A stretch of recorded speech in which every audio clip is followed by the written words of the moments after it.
in the words, the oh so famous words of the great one, Jackie Gleason. How sweet it is to be back. Ladies and gentlemen, boys and girls, the boys are back in town after a short little layoff. We are joined by our good friend, our neighbor to the north, Dave. We got D, everyone's little brother, whose hair is appropriately poofy. We've got Maddie, the purveyor of shit bets. Hopefully tonight he'll give us some winning ones. And I am the captain. Wow, have we got a lot to get into, and I don't even know where to start. But before that, how's everybody doing? Let's start with everybody. How you doing?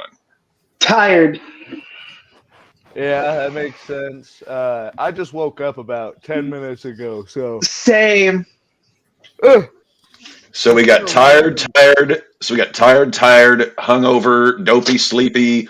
I'm just up here living the life in Canada. Weekend off, sun is shining, fish are swimming, life is good. It is April 22nd. Hello, And, Courtney. hey, Courtney. Great to see We love you, Courtney. Courtney in the house, finally. Where's Pam? I haven't heard from her in forever. To nobody's surprise, it is April 22nd, and Devin can verify this. Apparently, it snowed last night. Yeah, we're expecting here in Arkansas. We're expecting there's a freeze warning for tonight. Ooh, it's getting real cold down there, huh? Yeah. I just got my SUV and I had to tarp up 3 of my windows and hold it up with Scotch tape, and not the good kind. Are you sure you don't live in Arkansas? I get better weather up here, and I'm stuck in the corner of Canada. Or is that what they call? Is that what they call a Colorado cruiser, Dev? Colorado Cruiser, I like that one. That's what I'm gonna probably call that piece of shit. Oh, of course. I almost broke. Where you are, Courtney. Matt, I almost broke one of my door handles on the inside of my passenger door. Oh, I almost ripped that off. Good job, Devin. Good job. And I almost broke my lock on my driver's side by ripping it off. Bro. Yeah. You are hell on property, kid. I wasn't even trying hard. It just went with it. As my mother used to say, you could screw up an iron anvil. Bubs, really? Mom brought that to you 6 days ago, Devin. Really, Chunky? Uh-oh. Are you talking to the damn cat? Yeah, he's legit rolling on my leg, showing me his belly because I'm not showing any attention to him, and he's getting mad. Well, tell him to piss off. We're on the air. Hey, Are you going to start biting me now, you little shit? Go away, kitty. And now you roll on your tummy. Yeah, kid, the bad kitty. Well, he's mad because his mom's not here. All right. And he's been stuck Well, with then I me. know a certain kitty who's sleeping with mommy tonight. All right, so since I got it on the screen in the background right now, we're just going to hop on over to the MLB news. All right. Well, we can look at the scores. Obviously, the Rockies lost today. The White Sox are losing presently, so the universe is in line. Boston starts in about an hour. Pitcher just got suspended for 10 days for substance use. Oh, yeah, Max Scherzer got suspended for a substance sticky tax. Yeah. No, rosin and sunscreen, but apparently they said he was mixing the two, if I understood the story correct. Yeah, the video that was put out on it, Scherzer adamantly was like, yeah, it's going to be sticky. I'm using rosin and it's sweaty. Yeah, I mean, you can, it's, like anyone who's, yeah. You can get that type of stickiness. As someone who's pitched, you can get that type of stickiness just off of the rosin bag and how sweaty you get on the mound. And Scherzer is a sweaty motherfucker. Yes. Maxie's a sweater. And I think the most reason that situation is getting the publicity it is on it is when Scherzer was interviewed about it, he even said, I was telling the umpire, like, dude, I swear on my kid's life, I'm not using any substance. He washed all his shit with alcohol just so they would stop bitching, and they still complain. Scherzer's gone through some extreme lengths to get, like, hey, I'm not using a damn thing. He's tried to strip on field. I just saw that. Your boy Chris Bryant is hurt again. I wonder. It's Mm. almost like he lost his ability to play about 2 fucking years ago. He's been running that MVP season to the bank for years Yeah. because he's been hurt ever since. He's That- never You're gonna make had a full them At a season. certain point, those checks don't cash, right? Like, I mean, Colorado gave him quite a bit of bank to come there. do you know who would have been? You know who would have prospered playing out here in Colorado for, most of like over half the season? Somebody who was on the market last year, Juan fucking Soto. Well, now we know the Rockies pay for players, just not good ones.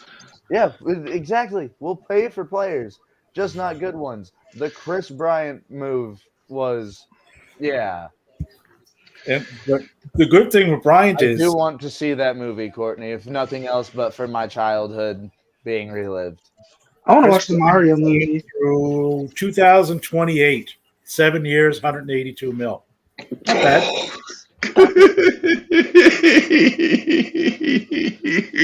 How much?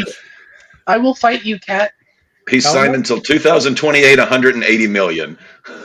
Jesus. Money well spent. For Chris Bryant. The Chris Rockies Bryant. did that for Chris Bryant. Yeah, and he only plays one position now. At least before he played all over the place. Played Yeah, he third, used to play left, right. third, first, left. Could DH for him. Now he can't even DH for him. So looking at the standings, so the Rays are still leading the AL East. I think they're Baltimore's leading the entire 4.5 behind. Yankees are 4.5 behind. Blue Jays 5.5, and then Boston is dead last at 6.5 games back. Boston plays Milwaukee. They start in about an hour. We shall see there. And right when I drop Chris Sale, he has the best game he's had in years, of course. The White Sox should go back after him. Send them back there.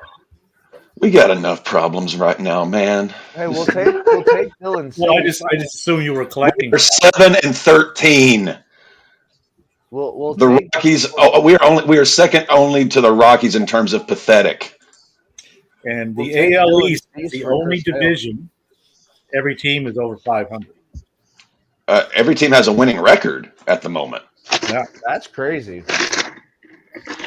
So the Central looks like the Guardians and the Twins are tied for the lead. Detroit in third, Chicago in fourth, Kansas City. Actually, no, Kansas City's still the worst team in the league. They're 4-16, and Oakland is 4-16. So we do have something going for us. We're not Come on, Oakland. Zach Greinke, get your first win to this week, buddy. AL West, the Rangers surprisingly are leading that division. You got a 2.5 game lead on Houston, and the Angels are actually tied for second. Mariners 3.5, and then Oakland is just piss awful. Oakland might is be like going to Las Vegas. We've been hearing. Yeah, I was about to say Oakland to Vegas, but Devin, I heard you trying to get Cap's attention. What were you saying? No, I'm dealing with the other cat. Cat. Okay. So, yeah, no, back to the news. Apparently, the Oakland Athletics is going to Vegas, just like the Raiders. my Raiders. Yeah. Hopefully better than the Raiders. Like, I'd like to see Oakland win. Well, I mean, if money talks, then that $1.5 billion stadium that they're building for the A's it best be good. National League East, the Braves and the Mets. Well, Mets are a half game back. Mets are presently getting the shit kicked out of them. Welcome to the RAWBall podcast, Courtney. We talk more than just wrestling. Yeah. We cover everything, Courtney. Don't you worry. Not everything. I don't watch tennis. Marlins But you'll gamble on it. Shut your damn mouth. Matty will lay a bet on which crow's going to fly off the fence next. Cass brought up that I haven't bet on the Savannah Bananas yet, so You need to. see. Philadelphia, they're in fourth. Washington, they're in last. Philadelphia's first. Dev, what is going on with your Cardinals? They were supposed to be one of the best teams in the entire league. They're I not don't know looking what's too hot. going on. They are presently in fourth place with an 8-12 record, 6 games out of first, behind Milwaukee, Pittsburgh, and Chicago. That division is flipped. What is Pittsburgh doing? I bet Tree's sitting there watching the games going, they're going to fuck it up in the middle of the season. There's no way.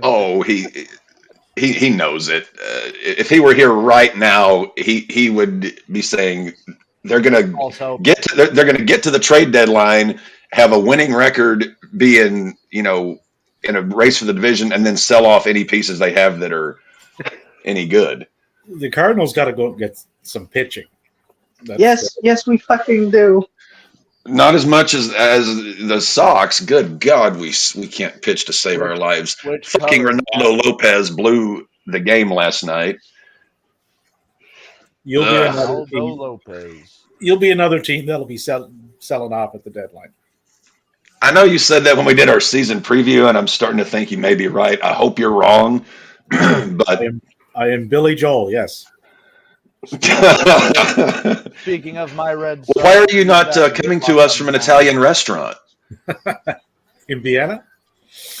Yeah, I mean, you are the piano man. Piano man. Actually, those are the only two Billy Joel songs. Oh, We Didn't Start the Fire. Yeah, there ain't much fire going on in Chicago, the city known for one. And then finally, AL West. Oh, go ahead, Dave. Allentown, PA. Lots of events happening there Wednesday. Allentown, Pennsylvania? Well, the city of Pittsburgh. Oh, yeah.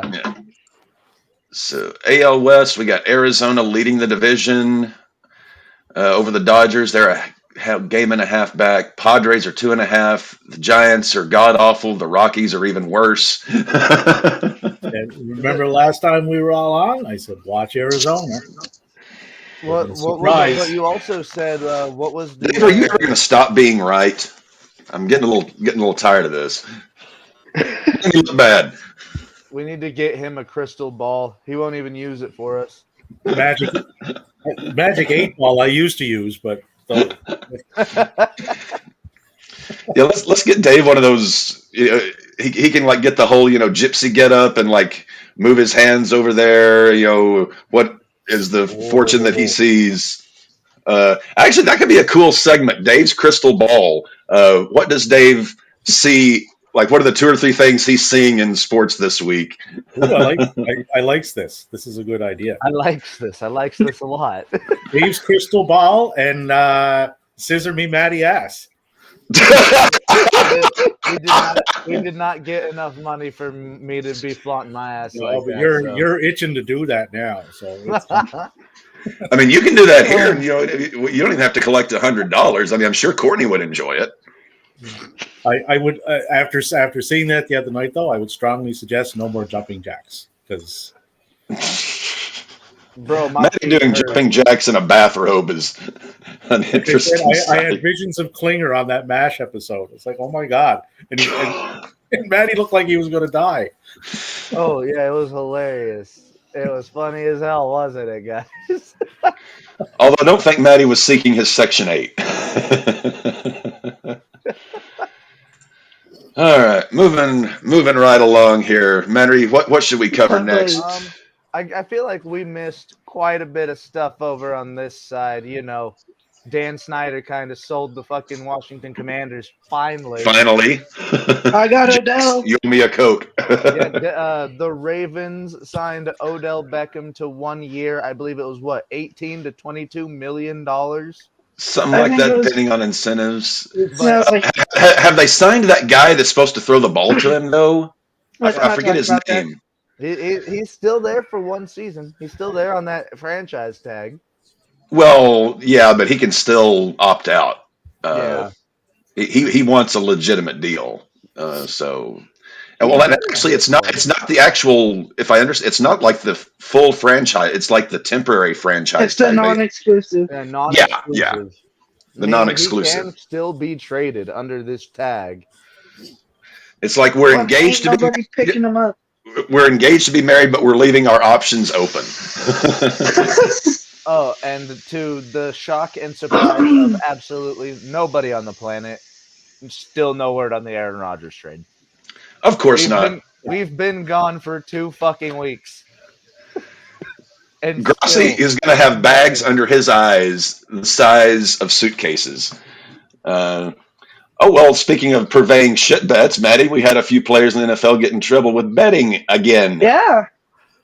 5. So there are 3 players who have been indefinitely suspended for gambling, and 2 players, I believe, caught a 5-game suspension for it. I think it was like a 10. Well, no, or something. Jamison Williams of the Lions, I know for a fact, was a 5-day suspension. I'm looking this up right now. Wasn't DJ Moore the one that just got traded full season? This is CJ Moore, not DJ. Oh. NFL gambling suspension. All right. Yep. Here it is. I will pull up the article so you guys can read along with me. Feel free to put your fingers on the screens and follow along.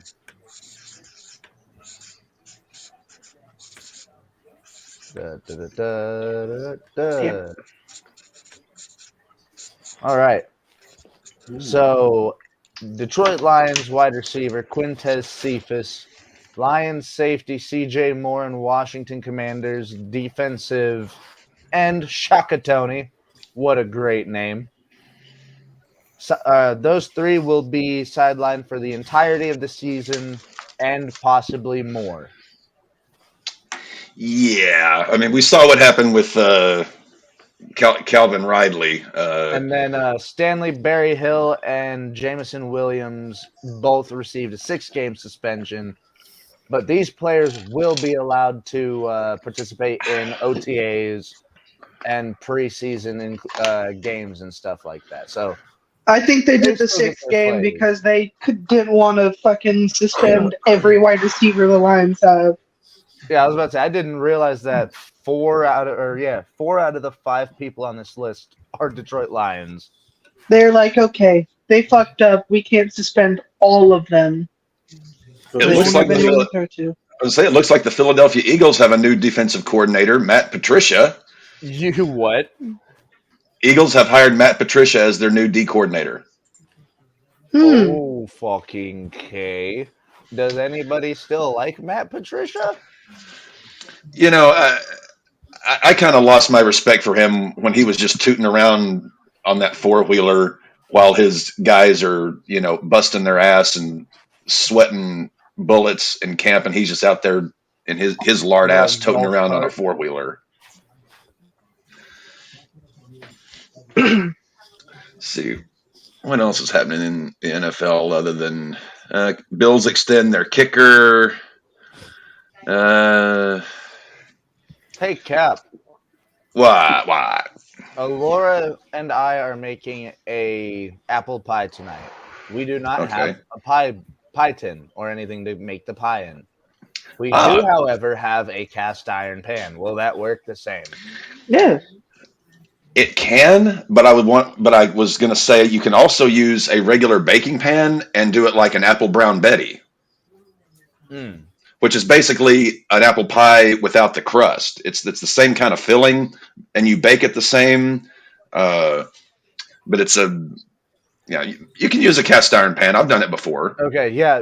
Cap did say it is possible to use a cast iron pan, and Devin also confirmed as well. Or if you guys want, if you're not too worried about like how Cap's talking about, do a crumble top instead of a cross. I'm pretty sure that's what we're making is like a crumble top. Okay, then either way we'll be fine with you guys. Just don't worry about burning the crust. Make sure that crumble top is where most of your sweetness is going into. Okay. And you want to do 350 degrees, but you want to wipe some egg wash on the top of the crust to give it that little golden hue and sprinkle some sugar on top. Okay. Just a light dusting. I like dust. Courtney's like, wow, food, sports, what the hell is this show? Everything. Hey, we go balls deep at RAWBall. Yes, We have to sir. be a good recipe for beef. Oh, I've got a damn good recipe. Well, it's not traditional. It's Guinness stew, which is it's basically beef stew cooked with Guinness, but you don't put potatoes in. You make mashed potatoes and serve it on top of mashed potatoes. Ooh, that is a chef kiss. Hey, I was a chef for a long time. I know this thing. But yeah, no, we So actually got quite a bit of NFL news to kind of really bounce around on. John Elway also left all of his roles as a Denver Bronco. About time. That should help. You're telling me. Maddie, what do you think at this point? Do you think the last few years? I mean, obviously, Elway's legacy as a player is pretty well untarnished, but Oh yeah, we already do you- talked about that while I was out in Arkansas. yeah, but do you think his tenure as a guy in the front office, do you think that has soured him in the minds of others at all? Because he's been, yeah, he got that one Super Bowl when Carolina's offensive line decided not to show up. Lost, certainly been But spoiled with you the likes also of Chris kinda Olave, have Garrett Wilson, and Justin Jefferson. you kind of have to, with Elway, look at the fact that he brought the organization, no matter how you cut it, dice it, look at it, he brought our organization 3 Super Bowl rings. He won 2 himself, and then he got Manning to win the other one. And I can't even say that because it was his Peyton. defense that won that one. Peyton was basically a paraplegic playing quarterback. We had, and it was shown through his stats, essentially a marionette out there throwing the football. Like other than Zach Wilson's 77-yard game, I'm pretty I've sure seen better passes made at nursing home dances. And speaking of old quarterbacks, Oh no. Brady was asked about the Dolphins. He didn't say no. Oh Lord. Right. I keep telling people this man will not retire until he is dead. He is going to play. He's like the Dwayne Johnson of the NFL. Is he coming back? Is he showing up? What's he doing? It's like our Well, no, friend because he Tree always says. comes back. It's Dwayne who doesn't do shit. It's like our friend Tree says. If there's not a stake in that man's heart, he is not sure that Brady will ever be done with the league. I believe it. I mean, as far as NFL, with Snyder selling, Elway's gone. I feel like we're missing something in there, but I couldn't find it on ESPN. I mean, I did hear about Brady. Home run for the Marlins.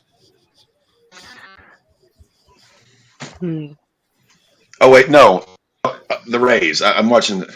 God Almighty, I can't even keep my head straight. The Sox are playing a team from Florida. Just not the Miami, Florida. What is it here? It's 3-3. We tied it up bottom of the 8th. Kendall Graveman's in. Oh, so what you mean to tell me is your team is going to hell?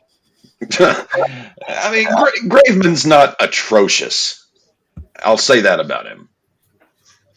He's not atrocious. Oh yeah, so Ronaldo Lopez though can go fuck himself. Other than you guys getting Odell Beckham, is there any news on your team's front, David? Couldn't hear you there.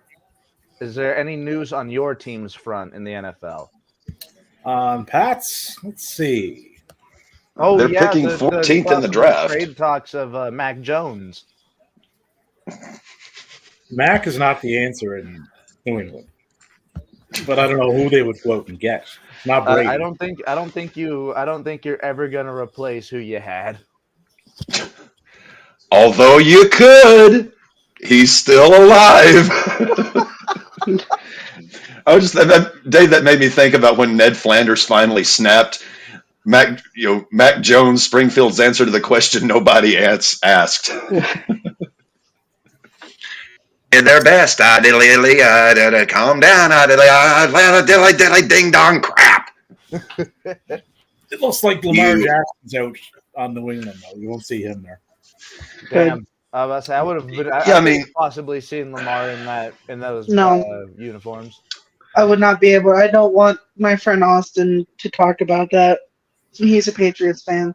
I mean, Lamar is going to land somewhere. I'm just not confident it's going to be Baltimore because let's also not forget. I believe it was last year or the year before. We had a crazy first round in the NFL with trades. And in the first round of the draft, it was just nuts. Yeah. So it's still possible. Think about this, because this is Saturday. The draft is Thursday. We could still get the Aaron Rodgers deal. We could still get a Lamar deal. How far the Colts are they in the draft?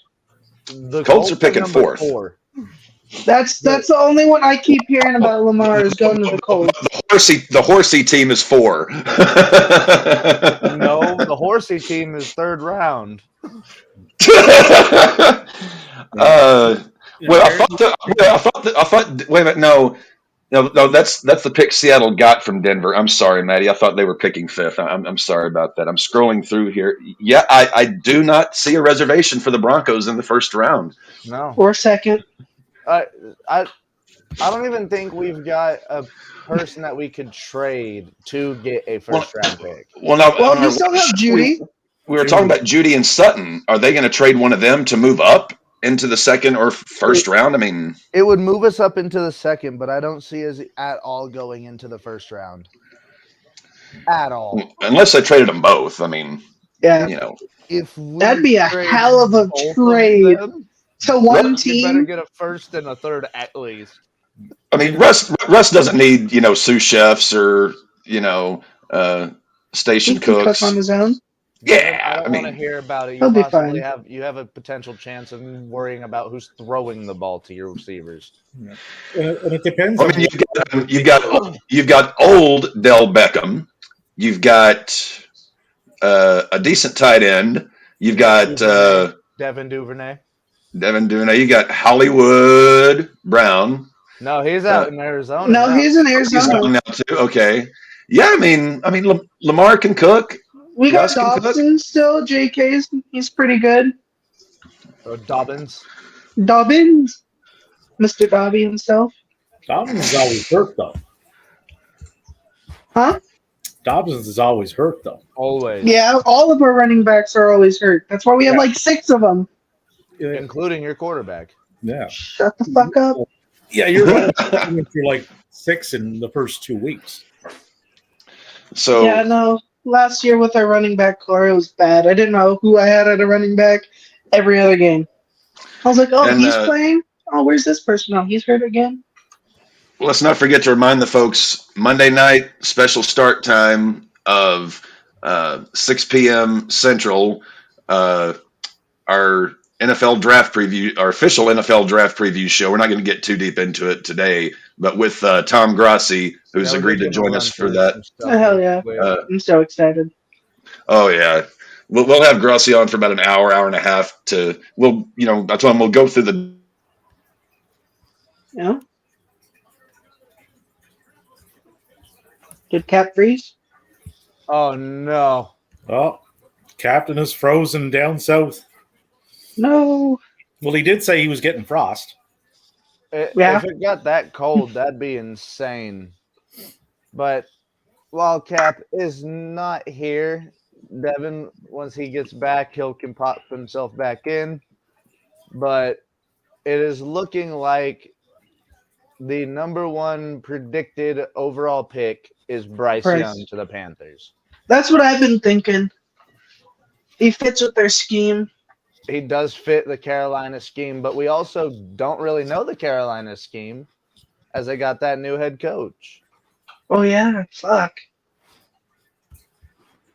Who's their offensive coordinator? I do not remember. Who's their quarterback coming into this year? Nobody. I think Andy Dalton. Oh, geez. No, he retired, I thought. No, I think they brought him in to be the Yeah, because you had like PJ Walker. Like it was a mess, really. Oh yeah. Yeah. No, he's a Unless you're lion. trusting Matt Corral. Hey, Cap is back. I thought Yeah, I'm Goff back. was a Panther for a second. So yeah, the Panthers have number 1 overall pick.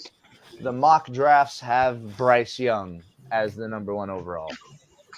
No way.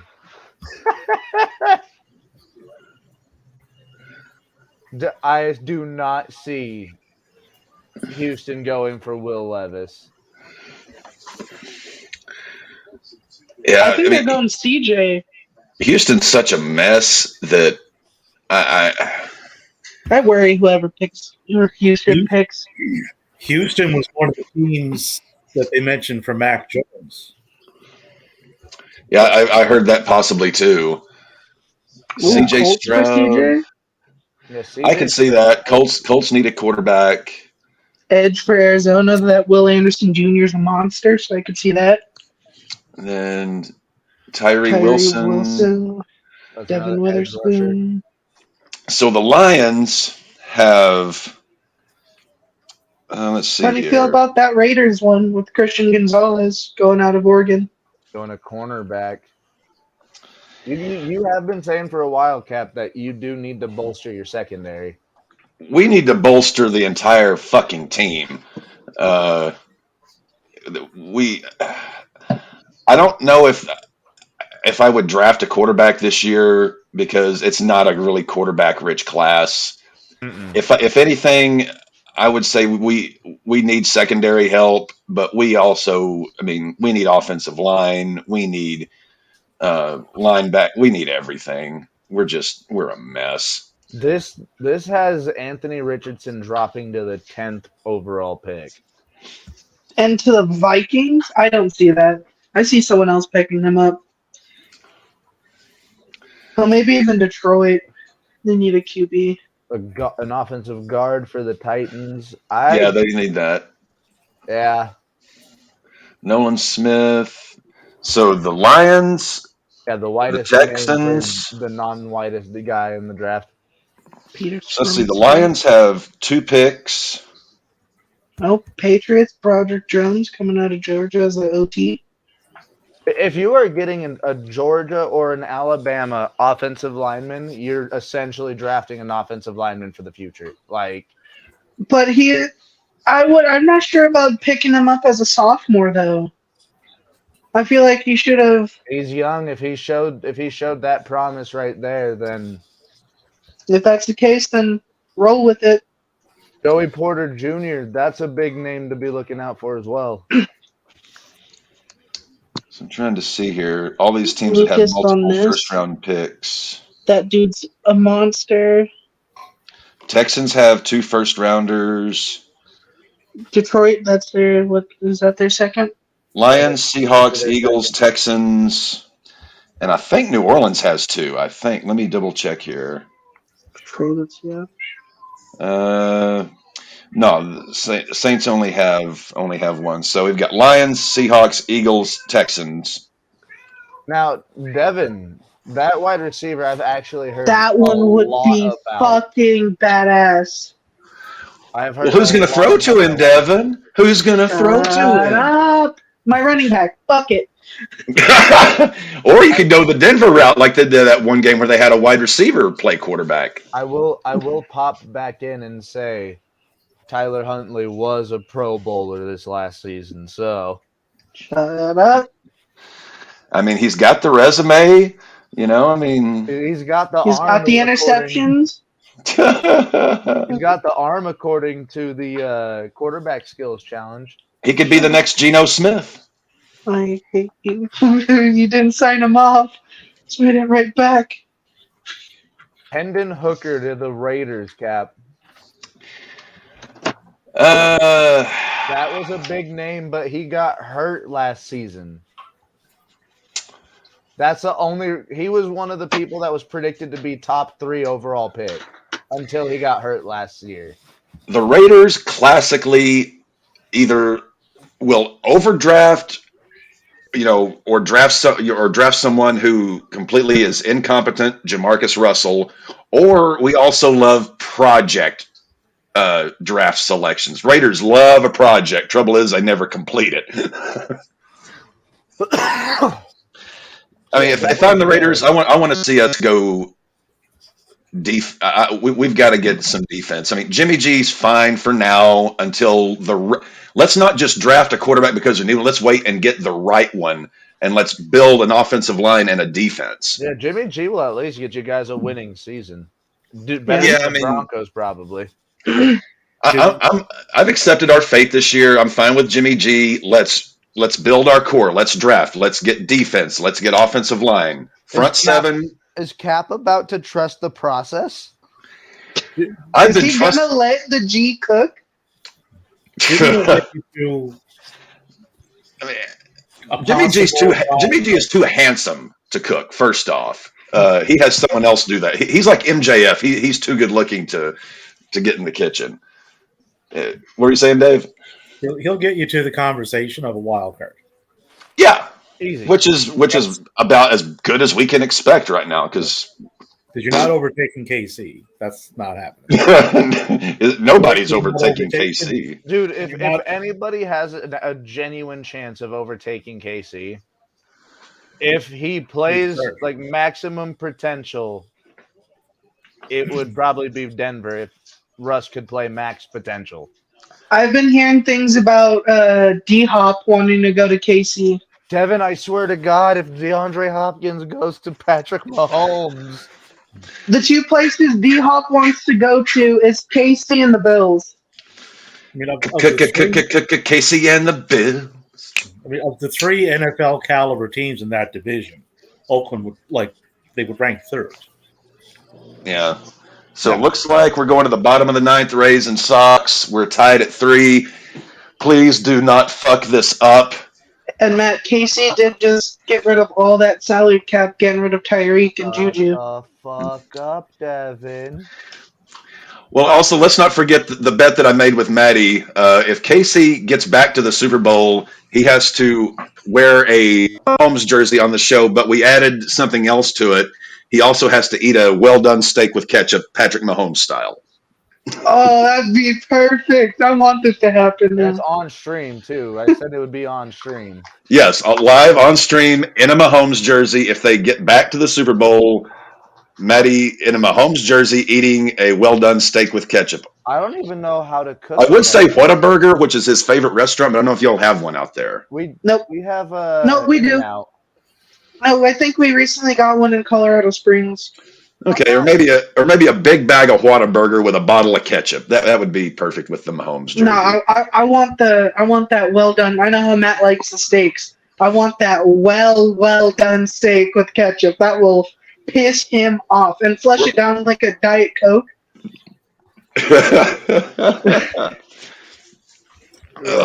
Y'all fucking hate me. Patty Mahomes does have Donald Trump's diet.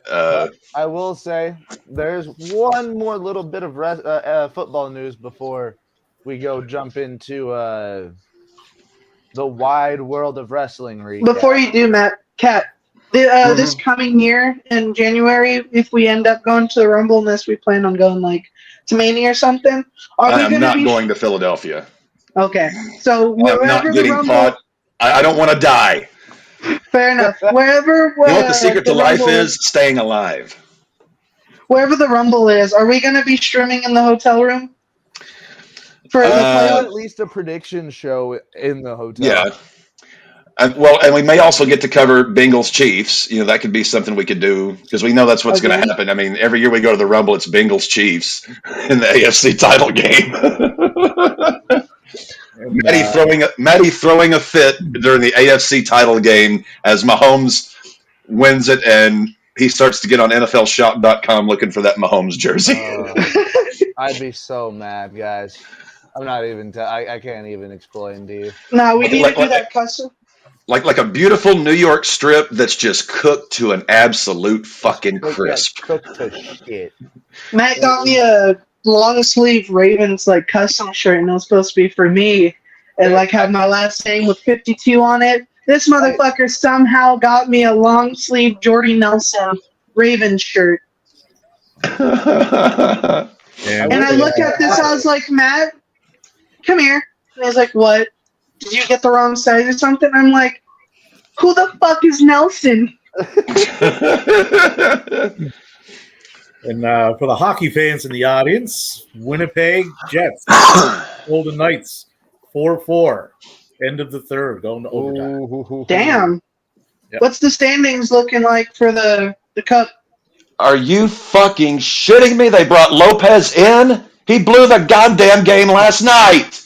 Fuck! Lopez. Well, he's trying to get his streak together, Captain. 2 in a row. It's all good. Don't worry. Okay, yeah. Especially where I have literally half of Tampa's lineup as my team. So I shall go to the porcelain throne. Go Rays. So 1964, Mississippi burning. 2023, Mississippi still burning. This just keeps getting better and better. I want to hear McAfee's call on this Monday. Yeah, of all the things that could be tied to the Brett Favre Mississippi welfare scandal, Ted Jr., not only is he going to prison for, was it tax fraud as well, but now is tied to the Mississippi welfare scandal that famously has Brett Favre allegedly suing Pat McAfee. Well, now we don't call him by name. We just call him BF on this show. This is getting weird. The BF is short for bastard fucker. This is getting weirder and weirder as the days go along, Cap. I don't know how to... Look, court documents show that DiBiase, along with co-conspirators John Davis, Christy Webb, Nancy New, and others, obtained federal funds from the Emergency Food Assistance Program and the Temporary Assistance for Needy Families Program and misappropriated the money for their own personal use. Oh, Jesus. These people have money. Well, isn't that... Look at Bernie Madoff. Look at him. He had money. Other people's money. But then he got a lot more of other people's money. Yeah, it's this situation does just get rabbit hole, just further and further down. That actually could be my bring one tonight. I usually bring a book, so I actually just glanced over at my library here, and I'm a Wall Street stock nerd. I'm invested in the market, but I also love to read about the history of it. And the Bernie Madoff case, it's a never-ending rabbit hole of just horrible human behavior. But there's several good books I could recommend on that scumbag. Wow. Davis would then allegedly direct Webb and New to give money to individuals and companies through sham contracts. Farming adjust. At least 5 of those contracts are for DiBiase's companies, Priceless Ventures, apparently not too priceless. And I was about to say, Cap, that's slightly out of like your time range. So I know me and David will get a kick out of this, because why would he name it Priceless? He had to have just did that for his own ego. Everybody's got a price. But yeah, no. DiBiase's companies were given millions of dollars in federal funds. All right, one more out and we go to others. Come on, Lopez.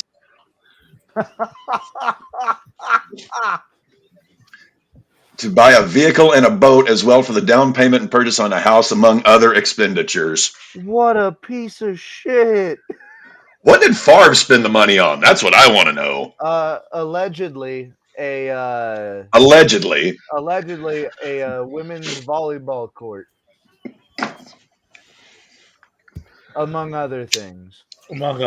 Allegedly. 50 pairs of Wrangler jeans. 3.9 million, while his father was ordered to pay 722,000. 3.9 million. How much did Brett supposedly scam? 5, I think. Holy fuck! These people are monsters. From the poorest state in our nation. Yeah, Arkansas's motto is "Thank God for Mississippi." All right. So, Oracle, we needed you because, as I said, we missed 2 weeks worth of wrestling news.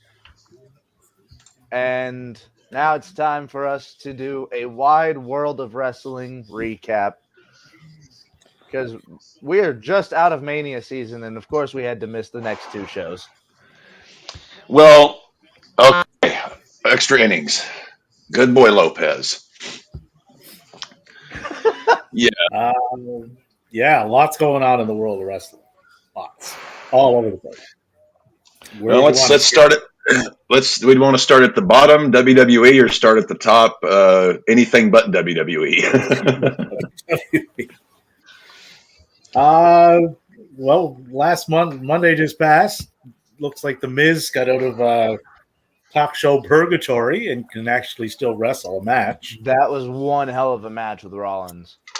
Yeah. And Rollins gets rewarded with Omos. We discussed that a little bit before we went live. What's the Oracle's thoughts on? Is this just straight classic McMahon punishment? I think that's partially, yeah. I think the other reason is, and I've seen this online today too, the casuals. Omos is a big draw for the casuals. Well, I mean, and let's not forget, Rollins is arguably the best worker in professional wrestling right now, at least in North America. I don't think there's anybody he couldn't have a great match with. But putting him with Omos is like, I don't know how you get Taker, great worker, couldn't get anything out of Giant Gonzalez. I don't know how you get a great match out of Omos. You could put anybody with Omos. People are there to see Omos because he's big.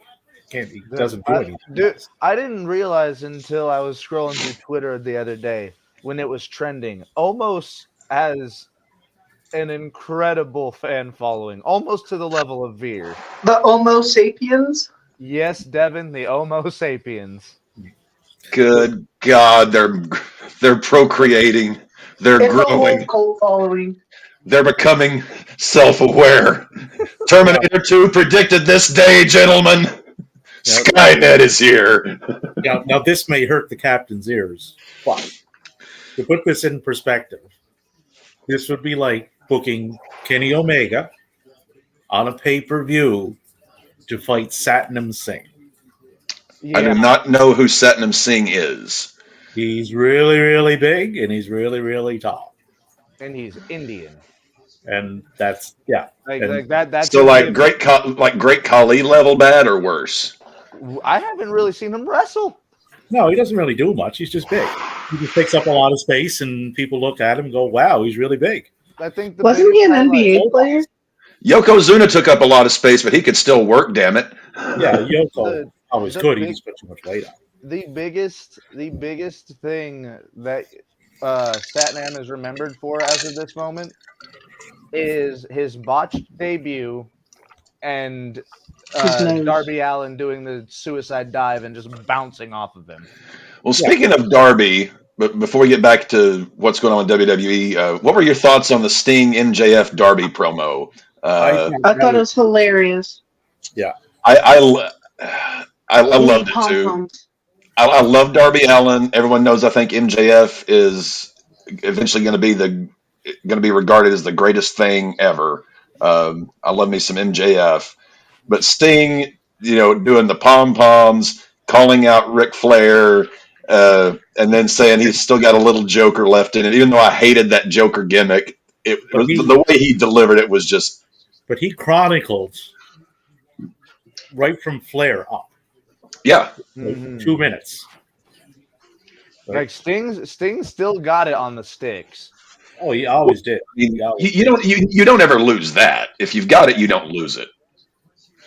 And Cody getting presented better on AEW than he is at WWE. That spot too, where Sting's like, "Oh, I'm sorry. Did I say Cody?" I mean, he also mentioned Kevin Nash and Scott Hall. Cody was on again this Wednesday. with the Bullet. I think it was the Bullet Club. Oh, that's right.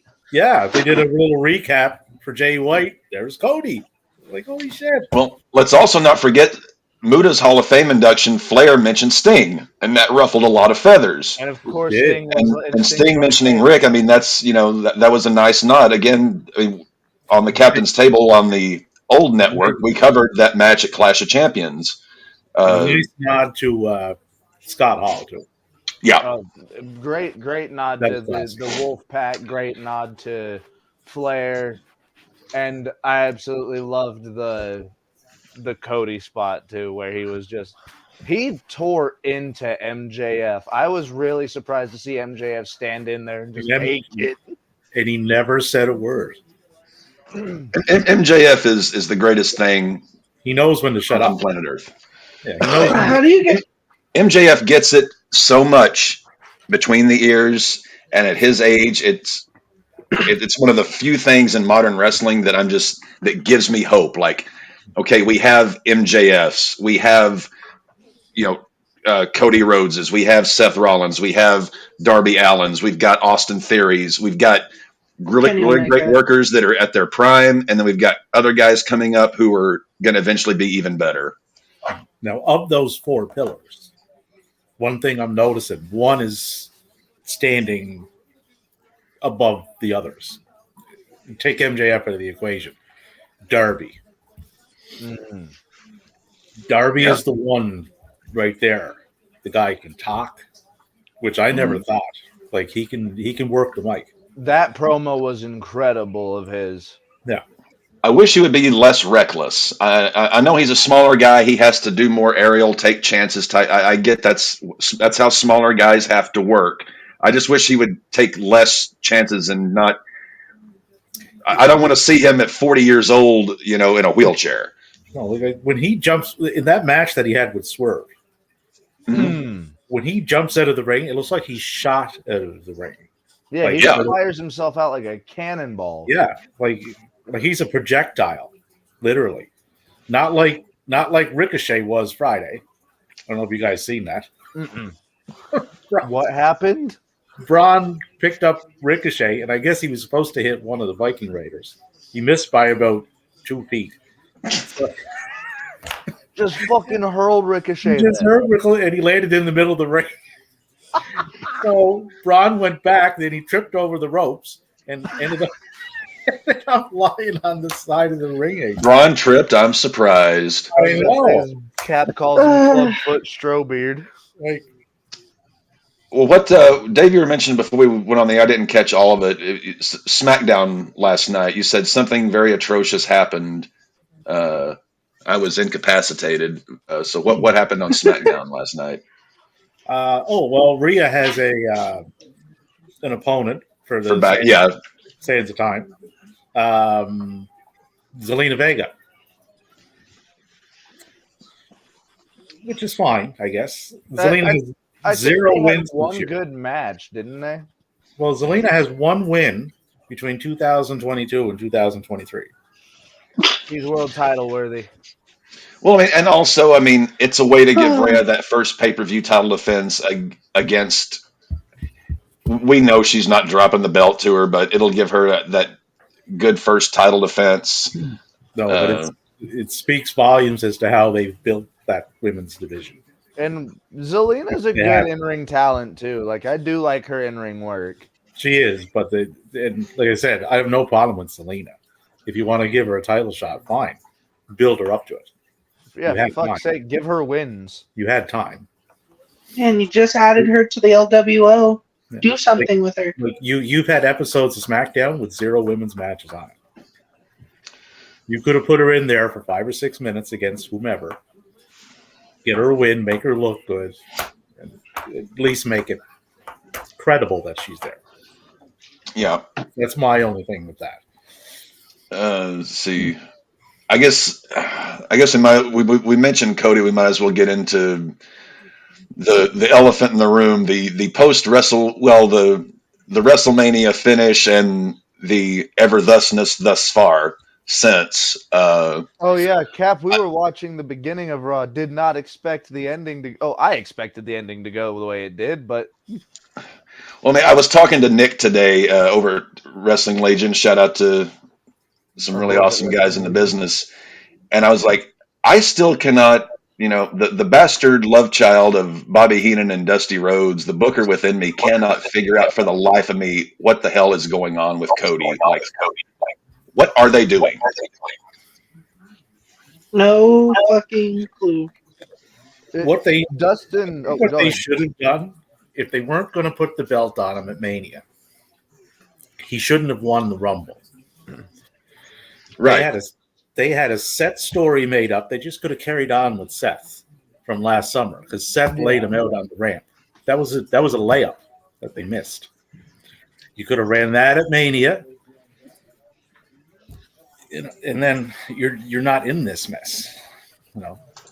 That moment is past now. So when he does win, it's not going to have the same effect as it would have had he won at Mania. Unless the only way, and I was talking with Nick about this, the only way I can wrap my brain around this and be okay with it is if they're going to make him climb the mountain again, have to win the Rumble for the second year in a row, and then face Roman again at Mania. That's the only thing right now I can think of that he has to, climb the mountain again and finish the job. But do you really see them keeping the belt on Roman another year? Yep. I can totally see them doing it, but I don't want to see them do it. I just want Roman 1000. Let me see. So how many days? Let's say Roman has the belt until Mania next year. How many days is that going to put him at? Like 1,200 and something, 1,300 and something. He's, I think, 40 or so days shy away from 1,000. So he would be. It'd be over 1,300. I'm pretty sure. But what it does is where he has both belts, it's holding the rest of the roster hostage. Mm-hmm. Yeah. Like, there's obviously an agenda in getting to a certain amount of days. So we blew it, Dave. You were right. We blew it. Walk off homer for the Rays. Ooh, who hit it? I probably have them on on the V trigger. If they would turn around, I would see I can't see it here. I've got the volume down.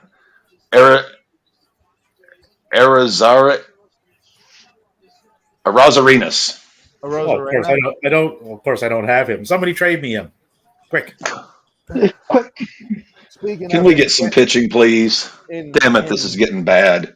In the world of MLB The Show, I decided to try to take over for the Rockies, right? Blew up the entire team. We are 7-14. Marlins are up 6-1 on Cleveland. Yeah, I was about to say this game kind of went downward for these poor Guardians. And Reds, Pirates are in a rain delay. Boston starts in about 10 minutes. I'm actually going to switch over to that one just to kind of maybe I can save something from tonight and I can watch Boston get their ass kicked and feel a little bit better about my own life. Now, fucking hell. While we're talking about belts, I got two issues with two of them from two different promotions. Ooh, let's hear it, Dave. The U.S. title and the Fed. Uh-huh. That's been treading water now for months. Very much so. It's like they don't know. Theory is immensely talented in the ring. We finally agree on something, Dave. He has all the tools. They just don't know what to do with him, it looks like. Devin and I have been saying that since he was in Evolve when he was like 19 years old. Yeah, like he can be a top guy, not the way they're booking him though. No. So I think what they should do, get the title off him at this pay-per-view, put it on Bronson. Give him a good run with it. Build him up. Big, strong powerhouse guy. Put Theory in trade and pick a character for Theory as to what he is. I'm glad that I'm just glad that they're not doing that selfie gimmick anymore. I thought that was fucking stupid. That was bad. Well, not Tyler Breeze pulled it off. He did not. I would say the TNT title. Oh, that god awful. That one's irritating me. Is a that is the definition of a hot potato. They have to Yep. figure that out. Yeah, why? Like, I was happy when Hobbs won the belt, but you all took it off of him in less than a month. Yeah, I was mad that they had Wardlow drop it so quick. So think about how badly they've screwed the pooch on Starks, Hobbs, and Wardlow. No, don't say Starks because he will build back. Starks is in a huge program right now with Jay White. Yeah, I was about to say he's with Bullet. He's in a program with Bullet Club. You don't good. buy with Jay White if you don't trust him. Well, I understand that, but I'm saying, I mean, how long is it? I mean, they've had these guys for a while now. It's like, I mean, these guys are like ready-made superstars, and it's just, we're just going to leave them in the oven until they turn to charcoal, much like Matty's steak, after the Chiefs get back to the Super Bowl. No, Starks will be getting a lot of TV time, and there's gonna be a lot of moving parts with this Bullet Club thing. Speaking of, since I guess this won't be part of like the recap, but like the more broad news about it. Let's just hop over here. Is Punk returning? I think so. I think he is, but I don't think it's going to be the hard split that people are thinking. It's been confirmed June 17th. Punk is coming back. Apparently, he and TK have settled everything out because AEW is starting a new show on Saturdays on TNT called AEW Collision. Yeah. But this proposed brand split, they've got this Wembley show booked, and everyone knows the money match there is. You have to have Punk on board for that Wembley show. Yeah, it needs to be Punk and FTR against Kenny and the kids. And I would hope there's a lot of ways they could go with that. They could go Punk FTR versus the Elite. You could go Kenny Punk 1-on-1. Either one would what did the late Jerry Jarrett always remind us? Personal issues draw money. Yeah. There has been no more personal issue in professional wrestling in the last year as well documented, covered than what happened between Punk, the other guy, the dog, Kenny, the Bucks. There may have even been a male stripper in there. I'm not sure what happened in that locker room. No one's still to this day. No one said exactly what happened. We haven't heard. They were doing all this. Like that one press conference caused so much upheaval in that promotion in such a short period of time. Like I've never seen it. Really, wasn't that their first one too? Their first ever meteors? No. They've been doing for a little bit. No, they did one for Forbidden Door. Go watch that one. Jay White's on it. It's hilarious. Oh, Jay White's is amazing. He just goes off on him. Maddie and I were watching that together the night that happened, and we were in my kitchen. I was just like, finally, someone said it. Surprised it's not CM Punk because he's got a set. And then after he leaves, and Jericho comes out and publicly fellatios Tony Khan and himself first, obviously himself, but he whispers in Tony Khan's ear, something happened. Now, I will say someone that we know, I'm not going to call him out. If Dave wants to, he can because he was the one in the scrum with it. Someone we know thinks that if they were to do Punk versus Jericho, it would be a joke. No, because you can't. No, they still haven't had their third. They're 1-1. Jericho would be fine, and it's a good test. It's like, okay, you're back, Phil. Are you willing to work? Are you willing to work? Are you willing to do this right? If it goes well, fine. Move on to Kenny in the Bucks. If you do that right out of the gate and it goes sideways, Punk's a pro. He will work with anyone. It's our, do Kenny and the Bucks have the collective cojones to actually get in the ring with him, or are they just so scared? Phil can be a professional. He was not a professional at that press conference, which is what got the ball rolling on all this. Like, you got to rein that in. I don't mind the press conferences where they, go off on whatever, like Jay White did. MJF does it all the time. I'm fine with that. Punk was way, way, way over the line on that. Way over the line. Yeah, I understand it on two ends. I understand it on the end of someone that if I'm not being listened to, I'm gonna make myself heard. Like if he had those grievances and had been trying to let it out prior to that, that's the only time that I'll get someone to listen to me. I understand that, but I do agree should not have went that in on everybody. No, that was. And don't bring Steele back. Ace should have never been there to begin with. Ace Steele attempted to throw a chair at a person. That is not the type of person I need backstage. No, he shouldn't have been there to begin with. Had it been some jabroni on the roster who said it, I would feel the way Dave feels. But this is Punk. He's your guy. He's your gate. He's your guy that draws the money. He gets a lot of rope. And I had no problem with him calling people out like he did because it had to be done.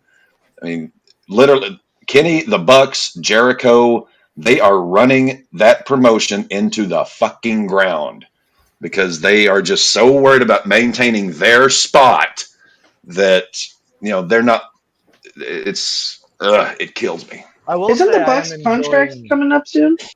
Oh, they're not leaving AEWD. No. I will say I am really digging the Elite versus the Blackpool Combat Club going on. Oh, I like that. That is really good shit going on, and it's got Konosuke Takeshita in there as well. I like Takeshita. I was just going to say Takeshita, that's the man to watch. He's 27 years old, and he's a future world champion, multiple-time world champion. And he's ridiculously safe even if he fucks up. Yeah. It's just really tough for me to get excited on anything Moxley does at this point. I hear his name associated with like, well, there's a match I can skip. And go watch his match with Lee Moriarty from Ring of Honor. Who, Takeshita? Yeah. Okay. Excellent stuff. With the new signing of Commander, does anyone know if he's related to Sammy Guevara? Commander? By any chance? Yeah, because his name's Commander Guevara. If you go to his Twitter and his Instagram. I don't know. Oracle is looking it up. Let's see if I can find this out right quick. The thing with Takeshita is, though, with that, what they're doing, there's a lot of different ways that can go. Mm-hmm. Especially where Don Callis is involved. Because if you watched at the end of that, when Takeshita was on one side, Kenny was on the other, and Don was in the middle, look at the look on Kenny's face. Looking at Takeshita. Yeah. He was like, what the fuck are you doing here? Yeah, how did you come here? Why did you come Why are you here? Why are you here? Because does anyone know what I was saying? You were buddies with Danielson not long ago. So what were you saying, D? I was going to say, does anyone ever know what the fuck happened to Bandito? He kind of just poofed. Bandito had visa issues, which have been cleared up, so he should be back on TV anytime now. I just like watching Bandito. Cap, if you like people like Taurus and Vikingo, go look up some Bandito stuff because Bandito is like that, but he's got the strength of Taurus and the athleticism of Vikingo.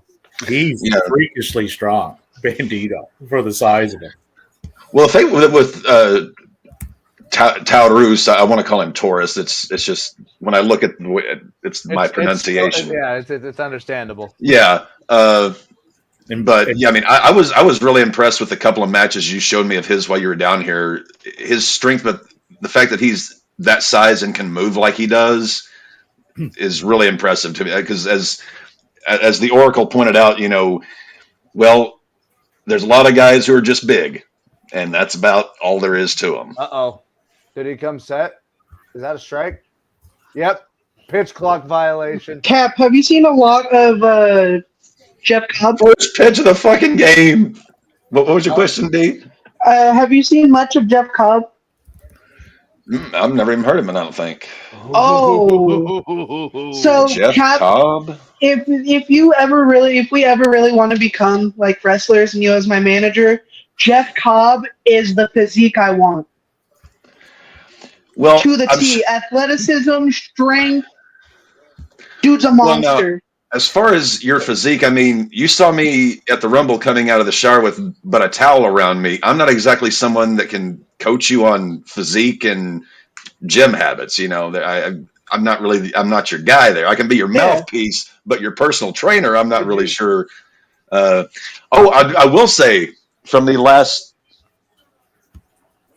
what was that? Verdugo? Okay, I thought that was a homer for Verdugo. I saw him rounding all the bases. The After our last episode, the kid you guys recommended to me, the teenager, Nick Wayne. Nick Wayne. I went and watched several of his matches. Holy shit!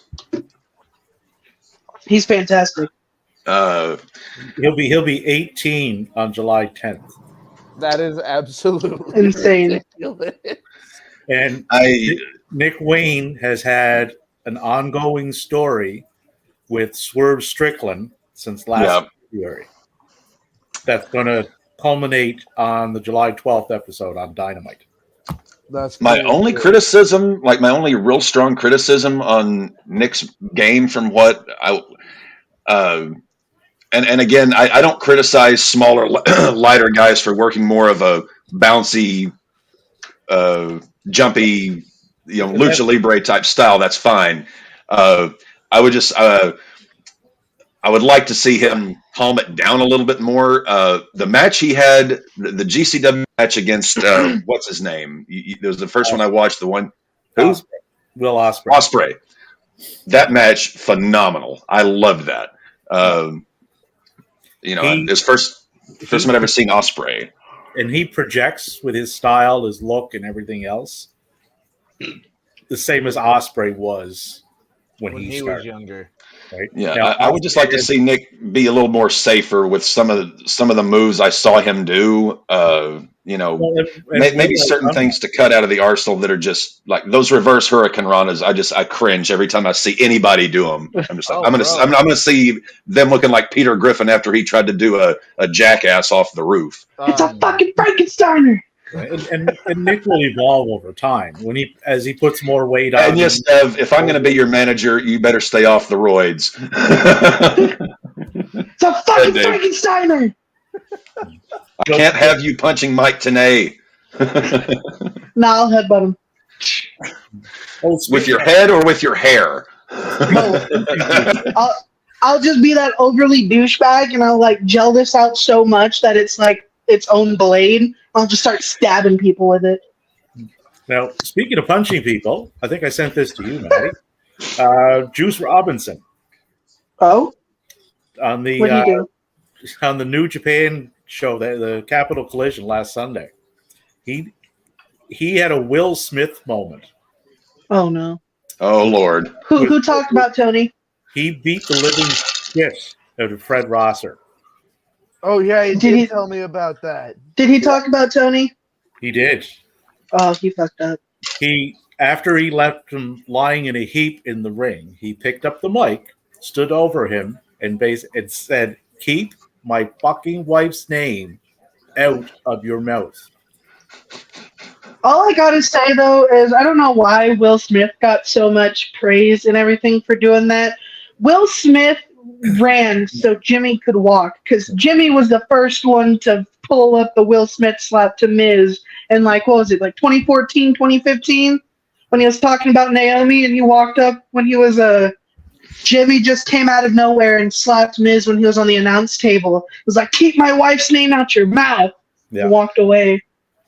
Jimmy walked so Will Smith could run. I will say, not a lot of people know this. Juice Robinson can and will fuck you up. Oh, yeah. Isn't he a black belt in something? Fucker.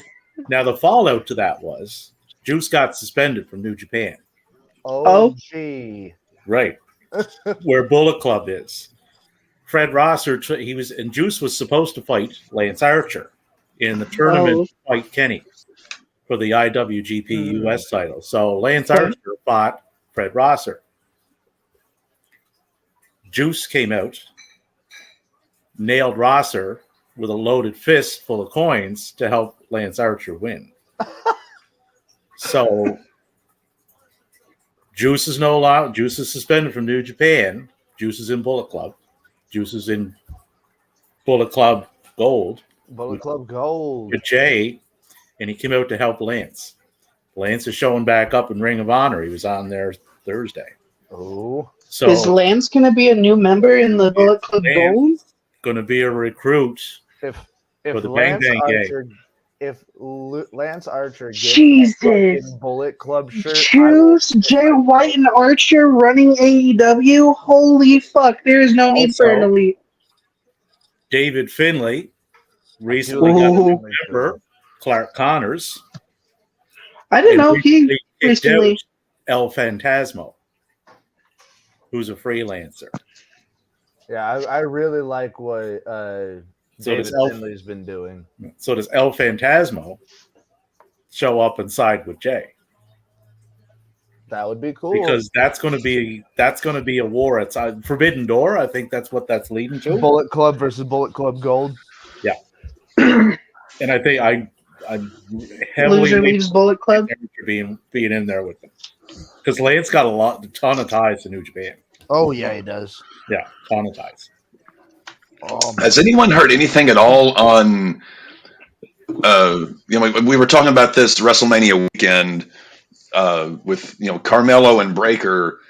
Like, how much longer are they going to wait to bring Carmelo up to the main roster? I mean, what? Well, I was thinking of this yesterday. I didn't know I was going to be on this show, but they said everybody is available. Is drafted, yeah. So if everyone's available, wouldn't your first choice be Carmelo in a real, world? Well, yeah. I'm going to draft him. I'd go Seth. No. Are the champions going to be exempt? Or is it every? Yeah, I think they would have to be. They just failed. No, they didn't do that last draft. They just dropped titles or switched. Well, now who's going to be drafting for the shows? Like who's the GM drafting? Pierce is probably doing SmackDown. You know what I think they should do there? I think Guido should show up in a fucking Adam Pierce mask and just draft a bunch of guys for New Japan. Get them the fuck out of there. Rip the mask. But I think Pierce is doing SmackDown. If they're putting NXT into the draft and maybe some main roster guys are going down, Sean's going to be picking that. I don't think NXT can draft. No, I think people from NXT can be drafted from. Yeah, but I don't think NXT can draft from the main. And for Raw, maybe Trips. I don't know. Give it to Miz. Oh God! I dropped as Raw's first round draft pick. I pick myself. Let LA Knight draft. They're not doing anything with him either. Oh, also, did you guys see the poster for the draft? Two names absent: Bray and Orton. Orton's a ways away yet. And Bray's probably not coming back. And Bray's got medical issues, so I'm glad we got that. We've been told medical issues. I think it's creative essentially is where the problem is because from what I've heard from sources that I would trust, it is medical issues. But what kind? That hasn't been reported because the person that reported it won't get into that. I believe you know who That's I would good. speak about, Maddie. What the hell is going on? Is your house already burning? No, Bray. No, a fire truck went by. That's what happens when you let rest back in. How they working back in? For this latest run, I have no idea. It was arguably the greatest booked return ever. It was one of the most anticipated returns. People were wanting him back, and then they fumbled it completely. They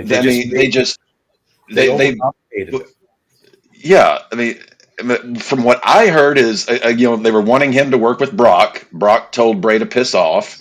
Then they wanted Bray to bring back the Fiend. Bray said, "No, I'm not retreading that again." And apparently, they were at an impasse creatively. Was what I was led to believe. I thought the medical was a smokescreen.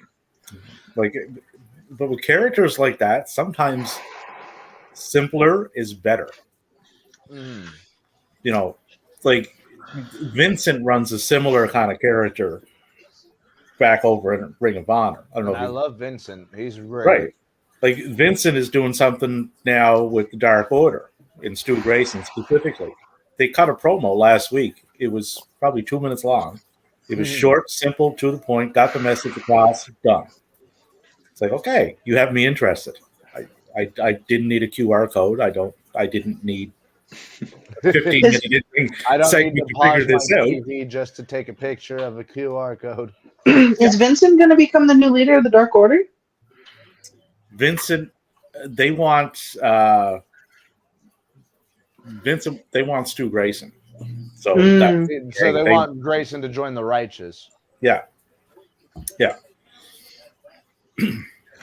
Which is interesting because Stu is an amazing talent.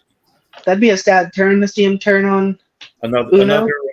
Another gift from Canada, Mr. Grayson. Oh yeah, great. I didn't know that both him and Uno were Canadian until trying to look up who the hell they were. Speaking of the Great White North, congratulations to the new Impact champion. 2 of them. Oh yeah, that's right. That's right. The couple reigns supreme. Both Steve Macklin and Deonna Purrazzo are the new Impact Women and World Champion. Purrazzo's Canadian? No, Macklin is. Macklin. Oh. Yeah, Macklin is. And Nick Aldis has re-signed with Impact. That was a cool one. That was a big get. That's a good signing because I think he's perfect for Impact.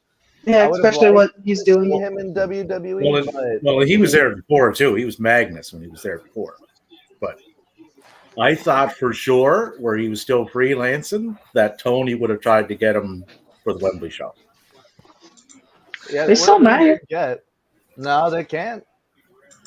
We mentioned they don't work together. We mentioned a little bit earlier that Wembley show about how they need Punk for that Wembley show. Couldn't agree more. Yeah. But we can kind of go around and see. Wembley holds 80,000 people. Yeah. Obviously, we know this is not going to be like SummerSlam '92, where they got like 60,000 in there. There's 55,000 pre-sales now. So 55,000 tickets sold? Pre-sale. Or available for pre-sale? Well, orders put in for, I want to get tickets. Okay, so 55,000? Okay, so they may very well make that place rock. Oh, they'll make it rock for sure. Wembley normally almost sells out. Yeah. Apart from a good point on this too, because Ospreay wants on the card. Yeah, he does, and he'll be there, like he's his hometown boy. But he said, you got to bring in talent from everywhere, from all 4 corners. People that are in the New Japan, have some of them.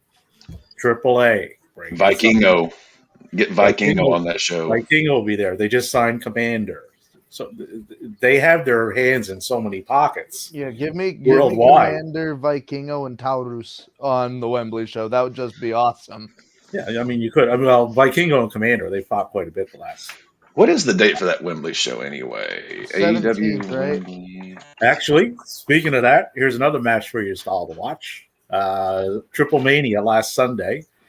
Vikingo, Commander, Rich Swann, and Swerve Strickland in a 4-way. I have not watched that yet. I heard that was an absolute banger. That was an excellent match, yeah. So it's August 27th. With the ring, because the ring it's the old Impact ring or TNA ring. Well, me and Cap were watching. There's the AAA. They use just about every ring under the sun.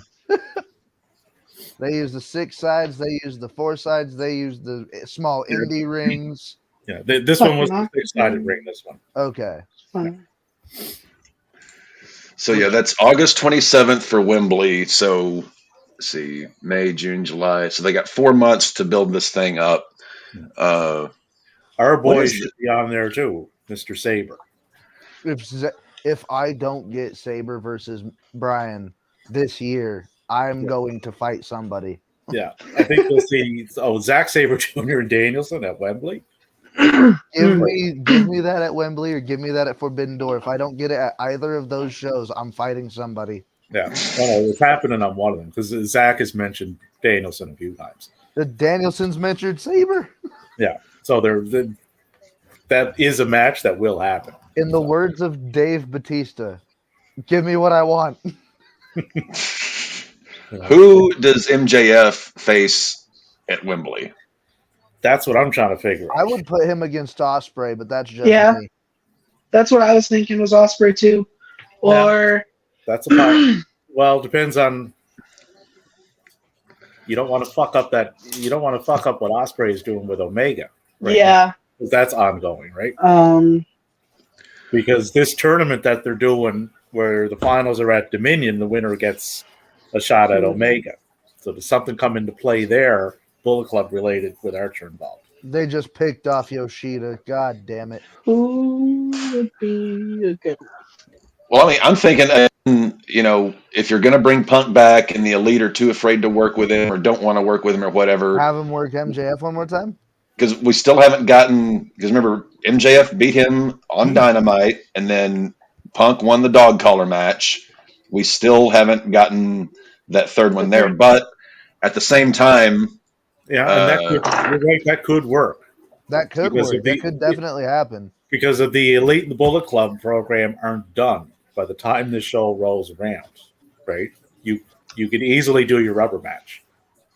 I mean, that would sell tickets. I mean, that's going to sell the place. If they're already at 55,000 pre-sales, MJF Punk 3 would put it over the top. If Punk and MJF can't sell that match on the mic, nobody can. Nobody could.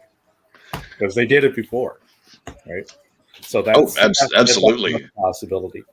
Ospreay, that dog collar match was the first time that I have ordered a pay-per-view since Royal Rumble 2001. Obviously, you got WWE Network, but I'm saying actually ordering a pay-per-view because I was like, this I'm not missing this. This is what professional wrestling is. MJF and Punk, this is as good as it can get. And of course, they put it on 4th or 5th on the card, and they had to have thumbtacks. But other than that, I loved it. Now, another option for Mr. Ospreay, because you're a masochist, Maddie. Now, this would be kind of contingent on what Hangman is doing in all this. Elite. The one member of the Elite I still have some hope for. Maybe Omega, maybe Kenny, if they make up. Hangman, Ospreay has to go through Hangman to get to Kenny. Maybe. That match. Hangman, I was gonna say Hangman Ospreay is definitely one hell of a match. Yeah. I'm sorry. Now the thing with that is though, if you go back 2 years, Kenny is still unaware that Bucks the nod to Hangman off in that match to win the title. In kayfabe, he doesn't know that. When you walked in early, and that, like I said, and that's going back 2 years. You brought up earlier, I think before we went live, David, Mercedes versus Mayu Iwatani. That's tomorrow. Yep. That's one of the big dream matches of the women's wrestling world for a while. Yeah, and she's just getting started. Mercedes looks like she's having so much fun. She is. She's moving. Dude, I'm way too. Dev, what happened? He has to call about that. Okay. Can I tell him what this is? Go for it, man. So I have just been informed by my roommate Micah that someone tried to hold his nudes hostage for $500 and said that if you don't give me $500, they're gonna start getting leaked. And he's like, I don't give a fuck. and I just saw the fucking picture. Fucking dead. Hold his what hostage? His nudes.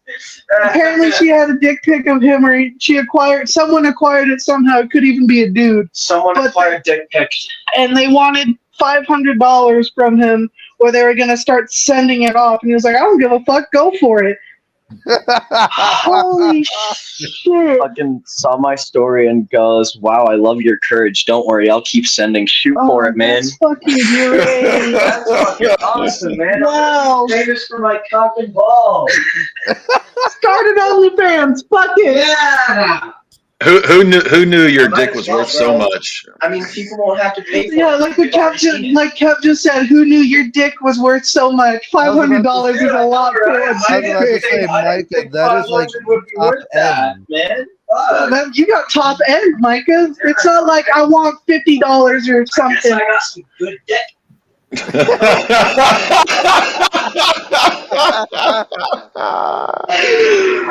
That's a quote for the RAWBall. I guess I got. Yes, I got good dick.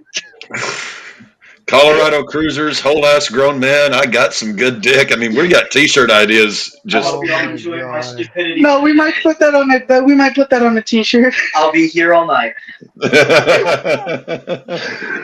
might put that on a T-shirt. Oh, that was. I definitely think whole ass grown man and I got some good dick are two good RAWBall T-shirt ideas. You can abbreviate it, and we It's can get happy Wagum. Oh no, he's laughing. We can get Wagum shirts. Oh, it's got to be Wagum with whole ass grown man in parentheses below. You just gotta make sure on the shirt it says Shrimp Gang, bro. I only rock with the tiny penis.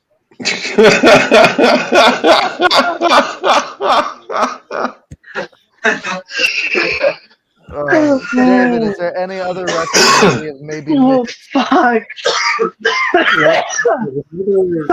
Very interesting name on that starting card tomorrow I did. with Mercedes. What was it? Julia is on that card tomorrow with Mercedes. Ooh. Yeah, she is. She's the main event of that show, isn't she? She is, yeah. She is fighting Tam Nakano. And I know Julia announced that she would be down for the red strap versus the IWGP. Yeah, so I would most definitely assume something is going to go on between those two tomorrow, setting up a match. That sounds so interesting. Like, I'm really down for that. Yeah. I was something I had told Matty while he was down here. We mentioned, bringing Carmelo up to the main roster. First opponent for Carmelo, AJ. Well, right now, I was thinking Seth. Yeah. Well, I think Cap and I were talking about it. For Grayson Waller, AJ would be another great person. That one would be a good one to the main roster. AJ is the perfect guy for that right now because he's winding down, which he said. He's not going after belts. He'll never be world champion again. But he's perfect for this. Yeah. Bringing up the new guy, facing the legend, former multiple-time world champion across multiple promotions.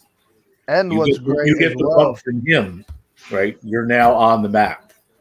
And Carmelo got all the tools anyway. But what's great as well is, and Dave knows this as well, is NXT is currently doing Mello versus Waller, as opposed to just rerunning Mello versus Breaker. Well, Breaker's kind of destroying the roster. Well, Braun's a heel. That was the best thing they could have done with Braun. It's just start destroying shit. Well, to flip him heel, because it's going to hide a lot of the limitations that he has. He ain't that great on the mic. He kind of wooden. And he's a bit one-dimensional in the ring. Runs the ropes really fast, though. Oh, yeah, he's really fucking quick. Oh, man, he's speedy. But he's the same guy as when he got there. He hasn't really progressed a lot. I will say, I would never want to take a Braun Breaker spear. That shit would kill me. Matty, I just shared something in the chat. Apparently, Belgium really hates your favorite beer. What the hell?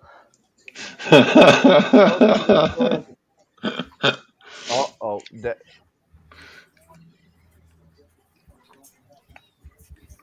we go. My phone had a seizure.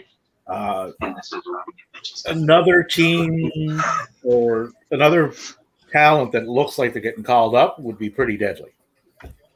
That would be a good call to the main roster, I think. They're in a match Tuesday with Tony D and the boys in a basically locked in the trunk of a car match kind of thing. You have to win. You got to throw them in the car and then take them for a ride. So I'm thinking that ride is to probably Raw.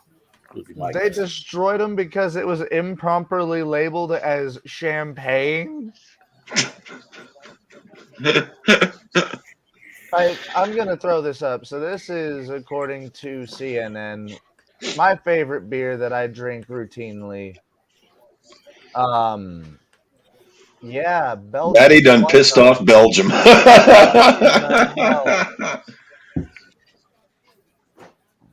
There you go. Belgium has destroyed a shipment of American beer after taking exception with its maker's slogan that it was the champagne of beer. Oh, getting mad, Devin.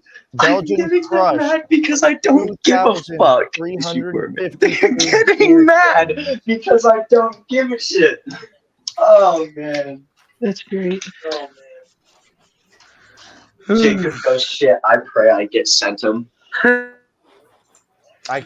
I am very baffled. That was a compliment as far as I could figure out. Like, I would see more like France doing that because champagne comes from France. I mean, I like Belgian ales. Oh my freaking can. Yeah. When I drank, my favorite beer was the one that had like alcohol in it. I didn't really care.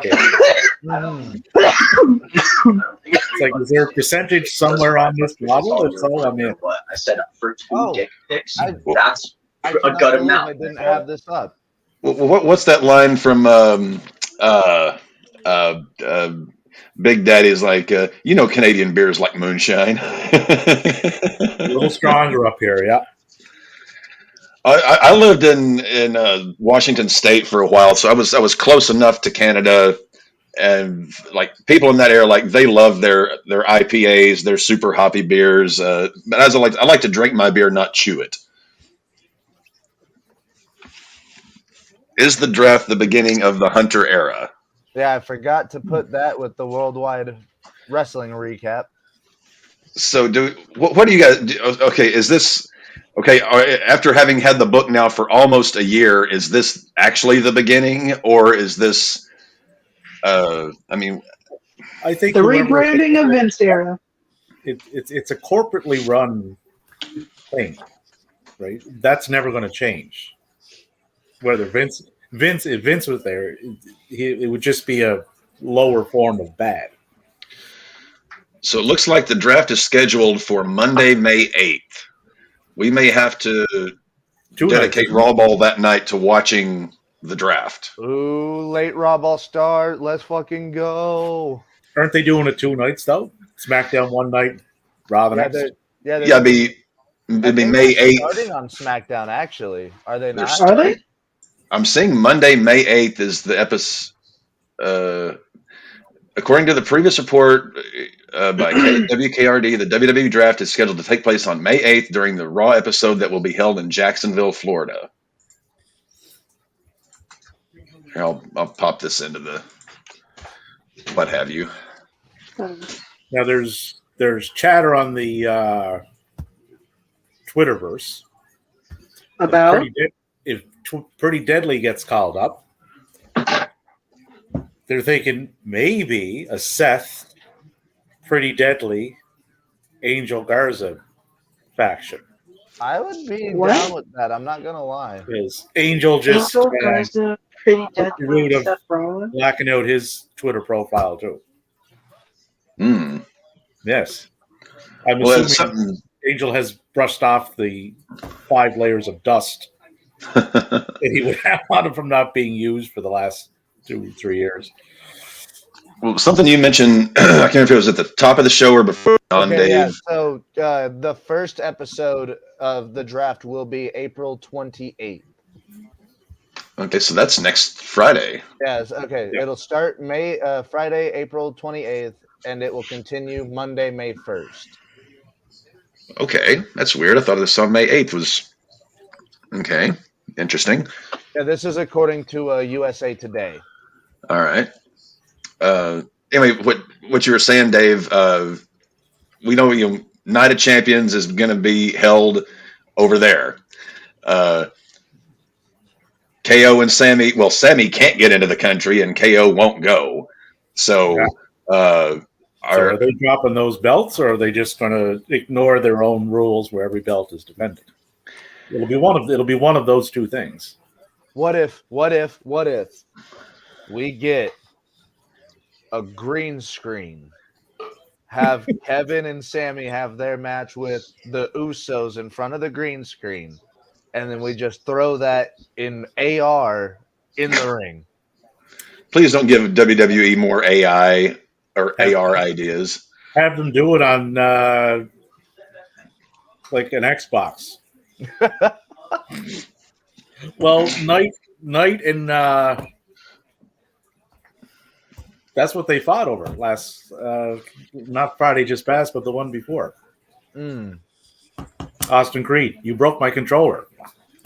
Fuck you. Let's go have a match.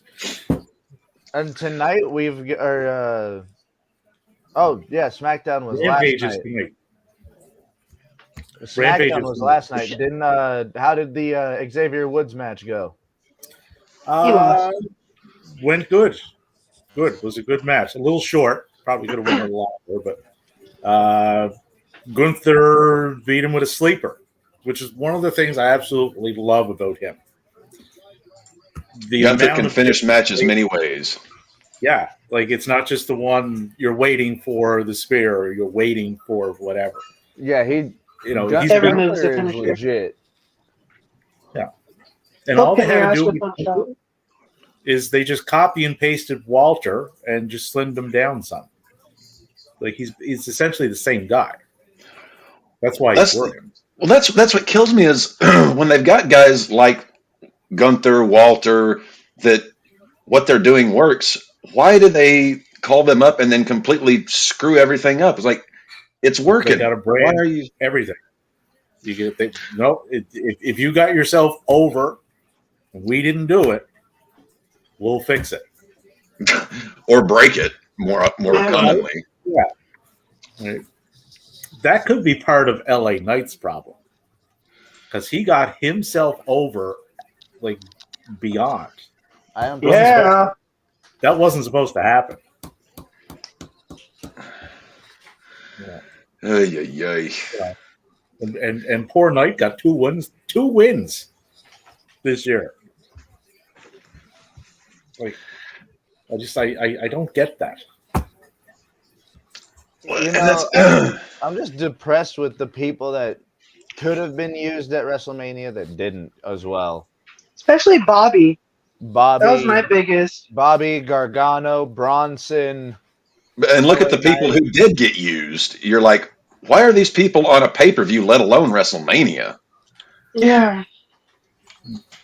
Like I seen on Twitter earlier today, somebody mentioned about AEW should still have the rankings, right? So I looked. It's like, well, what if WWE had rankings? I brought up dear God. I brought up their records, just TV pay-per-view, no house shows, right? Some of the records that these guys have is Gable is 1 win, 13 losses this year on TV and pay-per-view. Jesus. Santos Escobar is 1-9. LA Knight is 2-7. Mustafa Ali is 2-6. Like these are top end, guys, high end talent in the ring. Yeah, and you're booking them like they don't matter. Like I don't get it. Like it why? Makes no fucking sense. Yeah, and I mean you get the detractor saying, "Oh, wins and losses don't matter." It's like, well, then why are you having the match then? Agreed. That's the end. That's the end game. Yeah, you tell your story, you do your promos. If the match losses don't matter, I could just walk up and go, I want a title match. Well, they just did that. You're wearing sweats. Zelina Vega just did that. Are you going to work? Yeah. You're in sweats. Exactly. She literally I said, work at fucking Chiba Hut, Devin. They don't I care. want this match because I'm Puerto Rican. I'm the only Puerto Rican on That's the roster, cool. and I'm short. So that's it. That's Well, how she got it. I am a minority in the WWE's eyes. Give me a title match. Yeah. Here you go. You know, Yeah. Go ahead. And I've said this to other people, Good and luck. they don't agree with me. But if you're not going to care about how you're putting these things together, why should I? Bingo. Right. So, Cap, what do you have for our fantasy baseball league news on that? This is Well, my pitching staff continues to humiliate me. My bats are doing pretty well. You're My very my team solidly fluctuates either good or bad. Yeah, well, I mean, it's a lot more competitive this year. I mean, it's than it was last year. Like guys are This moving year up. I actually I've got 4 pitchers going tomorrow. So hopefully, if they all do their job, I can come up in the standings a bit. Because right now, my pitching is killing me. Just absolutely killing me. Looks like, see, Champagne is in first. Casey Lily's in second. Deb has jumped up to third place. Mine just fluctuates. Either I'm top 3 or bottom or bottom 3 or Then right in the middle. V Trigger is fourth. Akuna Matata, Justin, he's fifth. I'm sixth. Maddie's at seventh. Then we got Cap'n and Tennessee Banjos. That's John's buddy Wade. I'm looking at Maddie's team here. I'm trying to break down and see what the hell's going on. Maddie, you've got a pitching slot empty, and you've got a guy on the 15-day DL who's still on your active roster. You might want to check on that. That's an interesting strategy. That's like Monty Python upper class twit of the year. You just clubbed yourself into third place. Oh, another name that's been heavily bantied about being called up, Dragunov. Ooh, that would be a good call up and a good person to take the belt off of Gunther. Well, what I would do there is you have a Gunther, right? You could have Gunther B on the other show because they're mirror images of each other. That's a fun house. They are intense people in the ring. They will beat the shit out of you. Oh, and laugh while doing it. Yeah. So you have Gunther run rough because if they keep the belts on Roman for another year, you're gonna need 2 guys that can hold a belt that are going to be looked at as legit. Gunther's one, obviously. Dragunov could be your other guy. Well, here's what I would do just to get rid of all these damn belts. Let's put the U.S. title on Dragunov, keep the Intercontinental on Gunther, and then have them fight at Mania and unite those 2 belts. So you'll never see the belts united. Well, yeah. One world title. I shouldn't say that because that's part of their problem. They have belts that are united. But 1 world title, 1 women's title, a mid-card belt, and the tag team belt. That's all you need. 4 of them. Just 4. I came up with an idea for the women. And apparently that's good because apparently they don't have an idea what they're doing for the women. Get rid of the tag team belts because they're not working. All they're doing now, they're just biding time, waiting for Ronda and Baszler to get healthy. Get the belt pretty much. Yeah, Ronda's your face. Everybody knows her. Get her on TV. Get her on pay-per-views. No one wants. Please do not put anything on Ronda other than a paper bag and just send her away. I am tired of Ronda as I'm tired of Brock. But I would 1 women's world title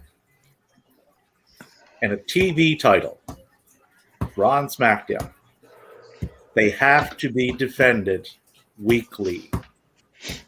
That gets your women on TV every week. And same as what Sabre has, 2-minute time limit. You know, every Monday you're getting a women's match for that belt. Same as SmackDown. Oh, I just realized we're almost hitting 2 hours. Damn. Yeah. As I say, figure it's about time for Bring One. I think we've just about hit we just hit about all of hit our everything. Yeah. Vegas Golden Knights 5-4 over Winnipeg Jets in second overtime. Let's go. They're part of my parlay. Oh yeah, we forgot what is the Matty parlay today? I haven't put it together yet because I had 15 legs on it and it won't fit into the thing. A 15-leg parlay. You are the most. You are like Colonel Tom Parker is for degenerate gamblers. I only put down $1. It might net me $3,000 back. Yeah, Elvis's manager, Colonel Tom Parker. If you want to read stories about arguably the most degenerate gambler in history, he was just, fascinating levels of dipshittery, and as far as being a gambling addict. Worse than Pete? No, Parker. There were nights routinely where he would lose $1 million, $1.5 million in one night in a Vegas casino. But he didn't care because he had Elvis that he could just book there for a month and clear his gambling debts. He was the cash cow behind it. Yeah, Elvis was an ATM to the Colonel. Yeah. Hey, Michael Kopech's up to pick up. Good luck with that. Yeah. Two things we didn't touch on. Drew McIntyre. Oh, yeah. We do need to talk about Jersey. Oh, yeah. Now, there's no definitive word on what's going on with Drew, but his contract is coming up this year. Is it like middle of the year, end of the year? When is his deal up? I think it's the end of the year. End of the year, according to Fightful, end of the year. Which every other report I've seen verifies that. If they view him and if they go about this the same way that they went at Sasha Banks, they will lose him. Mm-hmm. Oh, yeah. If they lowball him and they say, well, we don't see you as a top-level guy. Home run, Milwaukee. He's fucking gone. And going to AEW. Well, no, not necessarily. I mean, he could. He'll probably go back to Impact. No, he'd go. No, he wouldn't go back to. The dollars he commands. No, he would only. I would think he would only go to AEW. Impact can't afford him. Where I would like to see him do a little run would be New Japan. That would be cool. Yeah. I want to see him versus Archer on the stage at a Wrestle Kingdom. That's worth the price of admission right there. Get him in a ring without those shackles on that he has now. Like, he's putting on top tier matches now. You take those off him. Like, that could be something special. It's just too many WWE. It's too many fish in too small of a pond. Because it's not necessarily a small pond. It's just they've got so many fish there that it makes it. It's like they need to just take a hacksaw to that damn roster. Well, it's the same fish all the time, though. Like that would actually be a fun show. I would like to sit down, being the booker, and look at the WWE roster and cross out, see who I would keep if I'm, running this promotion. Okay, who am I keeping? And I guarantee you, I would chop at least in half, maybe more. I'm not sure how many are exactly on the active roster, but it would be cut in half, if not more. I find one thing they're doing a lot lately is it's the same finish to their main events over and over and over again. Yeah. Bloodline involved, put on a great match, and then the interference at the end. It's It's just a rinse and repeat formula they're using. Which ultimately only hurts Roman because it keeps Right. making him look weaker and weaker that he can't get it done on his own. Yeah. And the other thing is this repetitiveness, that goes back to the other guy that showed up in December. Because he was famous for that. Rematches upon rematches upon rematches. You start seeing little things, right? Like Becky's promo. Oh, Lita had to be taken to a medical facility, right? Sometimes it's the language that is used too that'll give away what's going on. Yeah. Right? Medical facility, locker room area, championships, not belts, pal. When Paul first started, medical facility went away. Yep. It was replaced with hospital. Brought back to hospital, man. Right.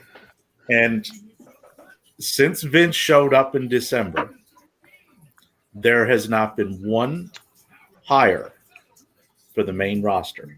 Not one. Now, I don't know if that's connected to the merger or the sale or whatever, but there's something going on. You don't Well, know. now also to add December to that, was May and not hire anybody. well, also they said there's going to be some big time cuts coming with this merger. Of course. Yeah. Now, and John who Morrison gets too? He said, Who's going to be the first cut though? well, I was going to say those cuts are going to tell us a story because you'll be able to tell from those cuts, are these Hunter cuts or are these Vince cuts? Well, I think a lot of those cuts are going to be a lot of the people that Paul brought back. Yeah. Oh, yeah.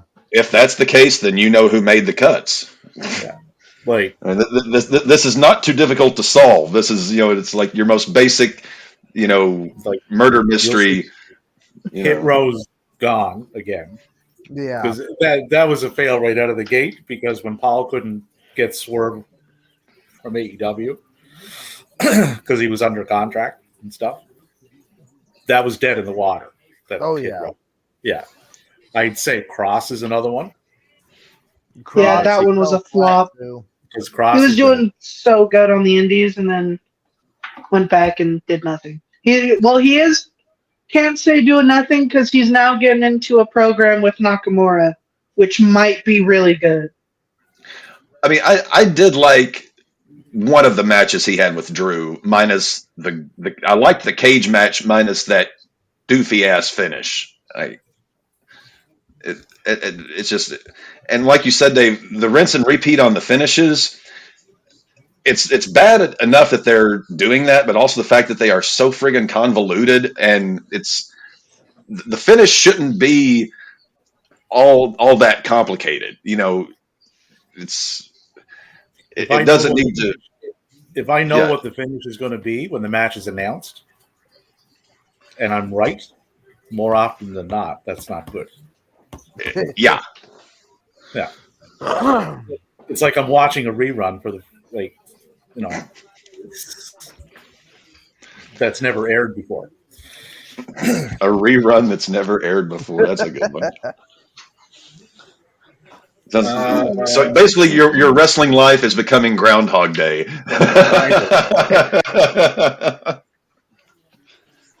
Rise and shine, campers. It's the bloodline again. Oh, boy. All rise for your tribal chief. Now, another thing that took place on Wednesday, which is kind of note, the Outsiders have joined forces. Yeah, with the Jericho Appreciation Society. I hate that. The living shit out of Britt Baker and Adam Cole. Yeah, did you see Britt's eye? That's all fucked up. Yeah. Do you think it's broken orbital? No, I don't think. I haven't heard anything that it is. So, but she's definitely black. But that's an interesting little twist on that. Oh yeah, what's crazy on that one is not even Keith Lee came out to fucking help. So what are they gonna do with Tay and Anna with the females? And are they just kicking them out? Fuck them? Or are they joining the Outcast? No, if this is headed where I think it's heading, which is a blood and guts match, Tay and Anna are made for that. They fucking love them. Yeah. Yeah. Yeah. You know, and the JAS are outsiders for the most part, except for Garcia. Yeah. Hager came from there. Jericho came from there. 2.0 came from there. Yeah. So it lines up. It makes sense in that sense. But I'd say that's leading to a blood and guts match for the women, which should be something. The women would be Hayter, Willow, Sheeta. No, Sheeta's been. Yeah. Sheeta's been helping out Britt Baker and them. Riho, even though I don't want to see her wrestle ever again. Is she the Mako Satomura to you, Yes. Dev? Yes. She's your Mako. Yeah, but she is below Naya for me. Oh, wow, that's Naya's fucking. There's not enough words in the English dictionary to describe how much I hate Nia Jax. Wonder if they bring a ringer from Ring of Honor, which would be. But Athena. who though? Ooh, Athena. But Athena's not a face. She wouldn't be. You don't need she'd to be be more a on the face to do a outsiders. fucking War Games match, Devin. But she's not gonna want to team up with all those porcelain princesses. She so proclaims that everyone else is. I don't think. Speaking Athena would be a good fit. of porcelain princesses, my lovely Latino love bug, who has been absent, I guess is still technically considered the AEW Women's Champion, but you know she has been gone now for. Aren't we getting close to a year? No, she came back. She's a Spanish announcer. Yeah, she has a different role. Not cleared yet, though. And she's not the champion anymore. They took out that out of her name. There's no more. I don't think interim. I don't think Jade would fit into that type of match because she's not ready for that. No, she's not ready for that. No, she is getting better, but she's not ready for that. No. I could maybe see Britt Baker and them convince Nyla to join their side. She's more or less like a hired goon. She doesn't need to be a face or a heel. I mean, Thunder Rosa, you know, that's a little bit of breaking news. In the wrestling world, we were just talking about him, and he appears. I can barely see that. Orange Cassidy versus Bandito. Let's go for this Wednesday's Dynamite. Is it for the title? Orange Cassidy's doing good. Cassidy has brought that much credibility to that belt. He's 19-0 in defenses. He has been defending that belt. 19-0. Yeah. Is Pac still hurt? No, I think he's just overseas, which he does. He just goes and disappears for a while, then he comes back. Part of Death Triangle. I don't have the disdain and disgust for Cassidy that some of the other people in the wrestling community do, but I wouldn't put a belt on him. That's just. He's been carrying the belt but well. But wouldn't that belt be better served on someone like Hobbs or Starks? Yes. Someone that we're going to be moving up as opposed to someone who is. I'm cool with using the TNT title for our big boys, like the meat slapper title. But I would want, like you said, someone like Starks. I think the what is it now? Spears? Is it the international title? International. Well, yeah, the AEW international title. I want this belt to bring out the. I thought it was the All Atlantic. It got changed. Got changed. Because how long has Cassidy held it, and he ain't from over there. Yeah. But use this belt like what they're doing with this match with Bandito. use it to bring out the absolute best and brightest from around the world. I would love to see this belt be used for Vikingo. Hell, give Taurus a fucking title reign with it. And Bandito would be like, I would have no problem with Orange dropping to Bandito on Wednesday. I hope. That'd be badass. Well, Bandito is 28 years old. He's international. Like, he's known all over. He's a former Ring of Honor world champion. Like, the guy's legit, right? So I just did some quick math here, and did you say math or no? Quick math. I did some quick math. I thought you were having a Breaking Bad moment for a second. Carry on. Breaking Bad. So I know it's early in the season. It's only April 22nd, but right now both the Kansas City Royals and the Oakland Athletics are on pace to go 32 and 130. To give you some historical perspective on that, the worst team in the history of baseball, the 1964 Mets, they had a record of 53 and 109. Ooh, that's bad. So yeah, we have a chance for there to be two teams finish as the worst team of all time in a year. That's how bad Kansas City and Oakland are. I think Kansas City eventually gets things somewhat right. But Oakland is a shitstorm. Yeah, I was gonna say Oakland has no way around. I have no hope for the Rockies. We might lose like 35 games in a row. Well, now didn't Arizona a couple of years back like break the record for all time? It was like 20 something in a row they lost. Yeah, they just lost that If you were betting, you always bet against Arizona. And the one time Matty bets against Arizona wins. Devin, I don't want to talk about it.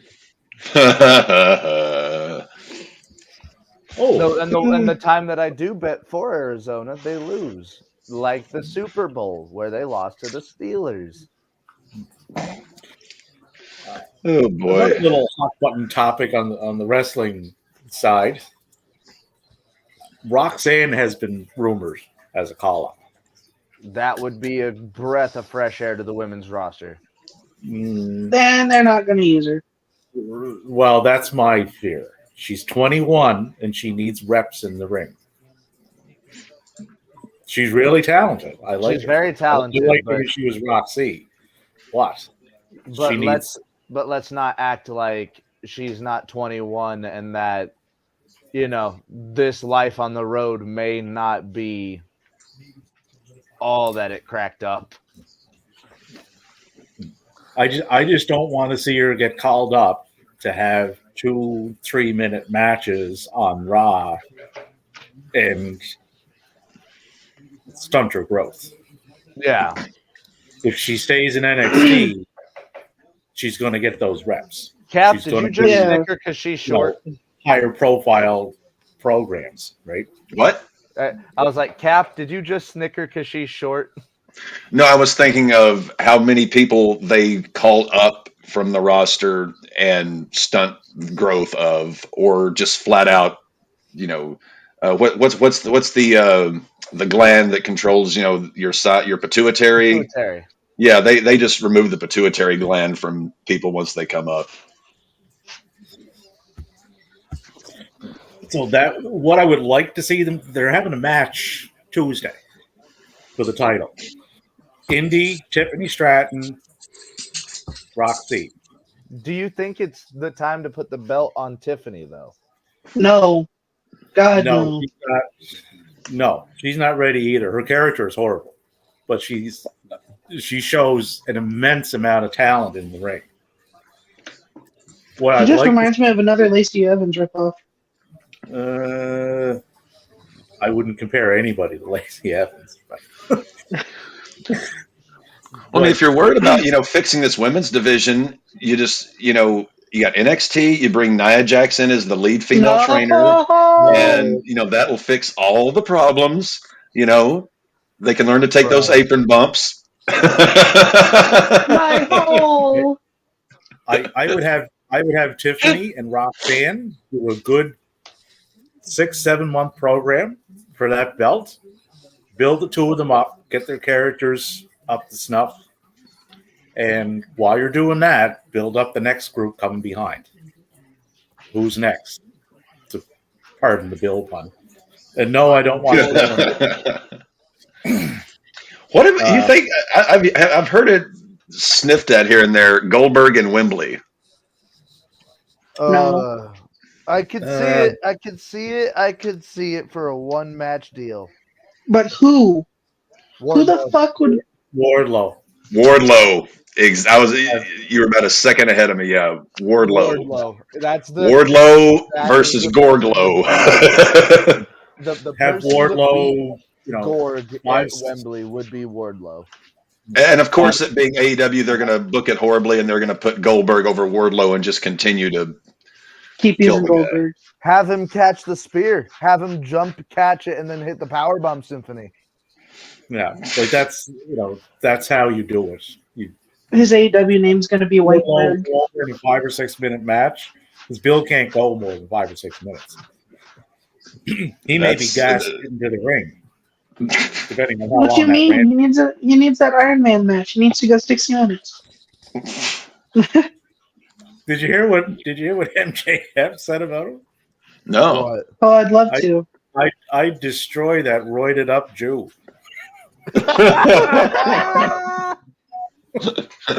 Max can say that. Yeah.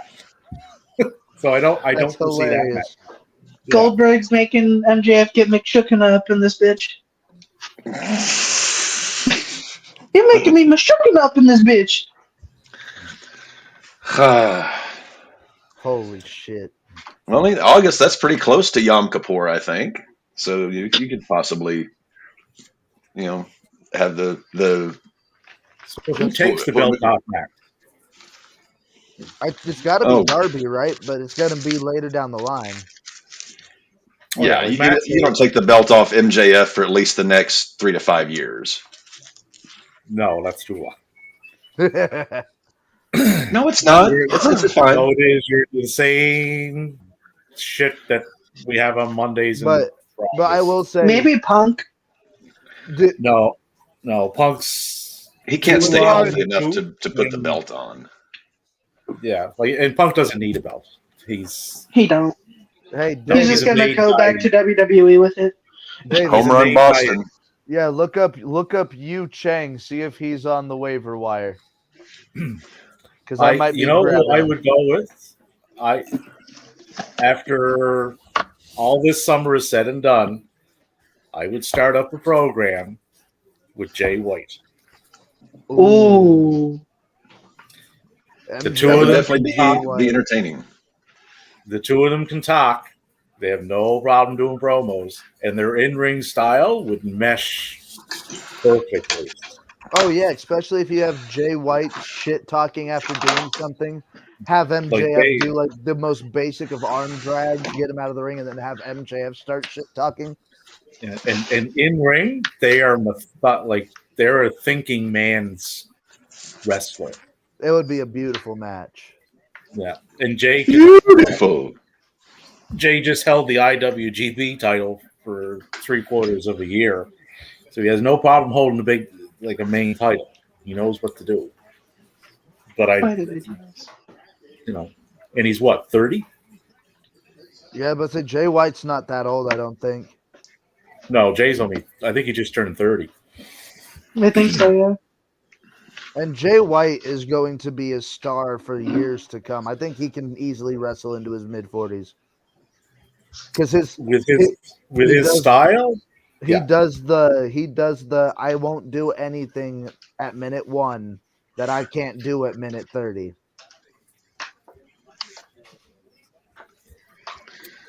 And Jeff Hardy's back. Oh yeah, we forgot to talk about that. Good Lord, Jeff's back. Jeff's back. He's not cleared to wrestle yet. He's still just. I didn't think he was clear to leave the state of Florida. And Jay White is 30. Just turned 30 in October.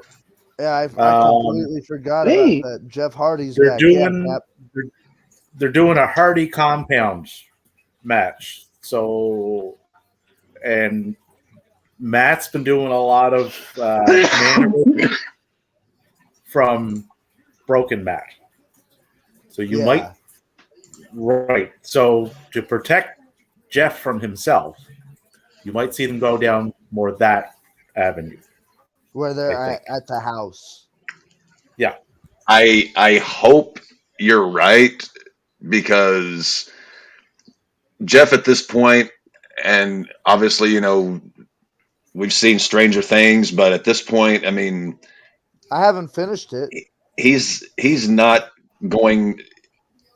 He's too much of a threat to himself. Like I'm saying this out of Are you a kind Cap? Look at this Cap.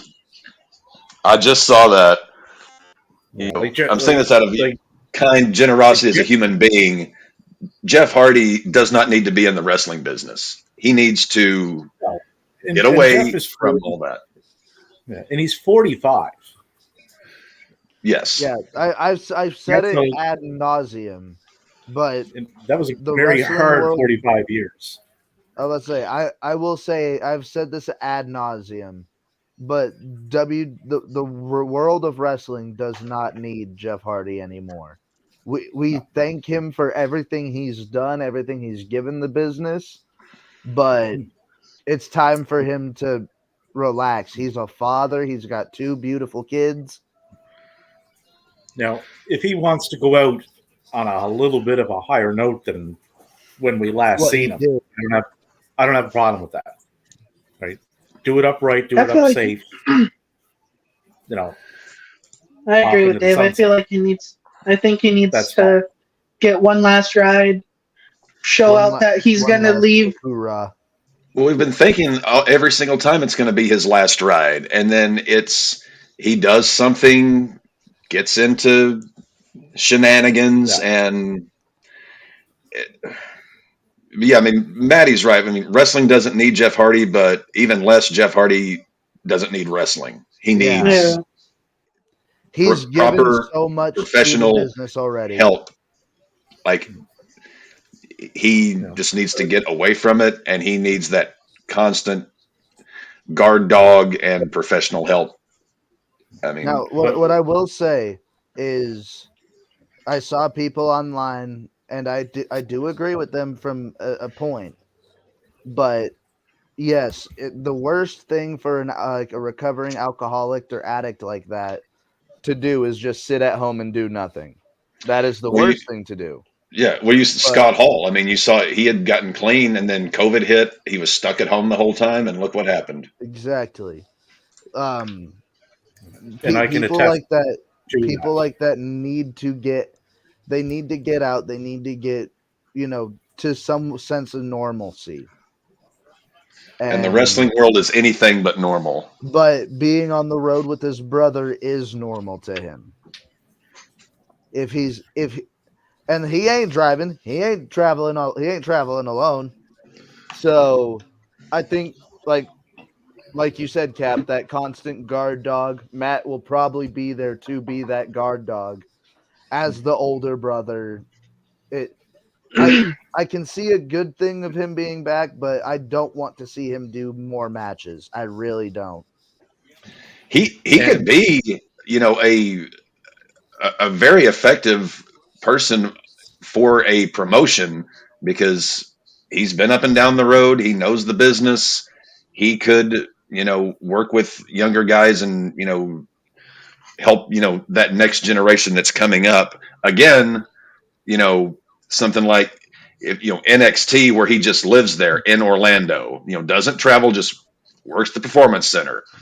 He's got a base. He's something like that, where he can still be in the business, but he's not on the road. He's not, it's a stable aspect of the business.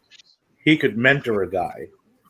Yeah. Similar to, not the same, because they're very different characters, but similar to Sting and Jericho. I was just thinking the same thing. Right. Like, you put him in the Sting role with someone else, similar styles, Like, Shit, put him with Top Flight. That's what I was just thinking, Devin. Yeah. Like you put Jeff as someone's support system, as Sting worded it Wednesday, right? Cody was Max's support system. I'm Darby's support system. Jeff is whoever that may be. I just don't want it to be Sammy. I just don't want it to be Sammy Guevara. He's got that'd be terrible. It won't be Sammy. And another support system that he may. And another support system that he may have there, Mox. Yeah. Yes. Because Mox was there. Mox came out of it. Oh, I was about to say, imagine if Mox sees Hardy drinking. That ass beam. He's slapping that shit out of his hand. He does not care. Looks at Matt. I got this. I don't want you to hurt your brother. You know, when all this shit went down last summer, he stepped in. He goes, okay, I'll put this on my back. And he did. And he helped them move forward from it, right? You know, and he had more issues than a lot of people knew. Went to rehab, dealt with it, came out of it, you know, pretty good on the other side, right? So there's a guy for Jeff. Alex Cora's calling the bullpen to warm up a pitcher. Yeah, Boston's losing control of this game. Well, I like Garrett Whitlock. He's a good pitcher, but he's just not a starter. No, he's a Dick Blyer's up warming up. Oh shit, my shit's about to die. No, if all was right with the world and the Boston pitching land, Whitlock would be the guy that could go in and pitch 2 to 3 innings and be dominant. Exactly. Like who was it? Andrew Miller. Yeah, I hated when they turned him into a starter. Yeah, that was a huge mistake. Huge mistake. Like you have San Diego is lighting up 2 innings and just shut everybody down. It's like, you know, let's fix that and turn him into a starter. Cap, you just said San Diego's lighting it up against 2 right now. Arizona, because I've got Arizona's starting pitcher, so naturally they're just laying into him. 2/3 of an inning pitch, 2 hits, 2 earned runs, 1 walk. Wait, 2 hits and 2 earned runs. So that means one of them is a homer?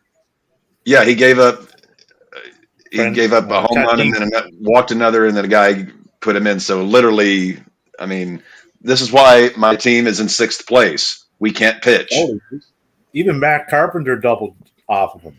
Matt Carpenter's like 80. Yeah, I swear Matt Carpenter's been playing for decades. How do you not have Matt Carpenter? Did you not see the mustache on him? I think somebody picked him up first. Oh. Well, I was betting money on that mustache. What you grabbing on, Matt? Alora's making apple pie. Mm. And that pie filling tastes really good. If it's really good, she'll have to bake another one, and then we can bribe Danhausen with pie. Oh, that's a great idea. We can try to bribe Danhausen with pie. Danhausen loves the human desserts. Pie and the Rock's energy drinks.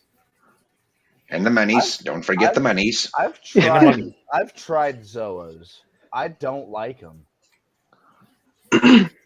Do you see what I think it's his most recent YouTube video, is Danhausen tricked into eating fruit. Yes. He thinks that chopped pineapple is just, cheese with toothpicks in it. And like dragon fruit. You got to watch the one where he makes banana bread. I've seen that one. Yeah. I love Danhausen. He's amazing. Well, anything else before we do the bring one and bring this one home? I was just about to ask if there's. Well, I would like to say we were going to have Suge on as our guest today. Yeah. But unfortunately, things made it to where he couldn't have made it today. We just want to wish love and speedy recovery to him and his family. And yeah. Have you heard anything update wise as far as? I'm gonna shoot him a message here after we get off and see how everything's going over there. Because with what he told me, that's a scary situation. Oh, I've been through that with my mother, so I know exactly what he's dealing with. All right, but yes, with where we are in the show, David, this is your first time being a part of the actual weekly podcast, correct? I believe so. You've joined us on some special endeavors, but this is your first time on your call up to the main roster. we drafted you first overall. Can we refer to this as something different because it doesn't work out well? For most people do. So with this, we like to get our guests to let the audience know a little bit more about themselves. So we ask them to bring one. This either being a wrestling match, a movie, something throughout your lifetime that you think represents you and that you hold dear to yourself. So David, we'll give you the floor first. What are you bringing to the table today? Wrestling match, all time. I'll just piss Captain off here a little bit. Go watch the entirety of the Omega Okada. Okay, I did enjoy those matches. I will say that. All 4 matches are just absolute masterpieces. Off the charts. Off the charts. They've only had 4 matches, right? They haven't had a 5th one yet? Not yet. No. I don't think so. No, I would not give them the 5 or the 6 and 7 stars that Davo did. I would give them, 3.5, 4 stars. But I would definitely give the time limit draw one a 5-star. I cannot give 5 stars to Kenny Omega. He's, as much as you hate it, Cap, Kenny Omega has put on some absolute belters. He's had some good matches, but I think it's more the dance partner. Maybe if we just start calling him Tyson Smith, Captain will like him more. Start calling him Tyson. Actually, Dave, this week I actually got highlights done in my hair, so I do not look like Kenny anymore. Actually, Kenny has highlights. No, I got different color. I got like auburn, I got auburn and copper highlights. Okay, Captain Omega. Dick Blyers up on the mound. As for movies, all time huge John Cusack fan. High Fidelity, I've seen probably 100 times. Leaving Las Vegas, love that movie. I know Cap's not a Nicolas Cage fan, but no, not particularly. It's not a dislike of Nicky. It's just it's just very meh for me. I did like The Rock, but it was more the supporting cast he had around him than his actual performance.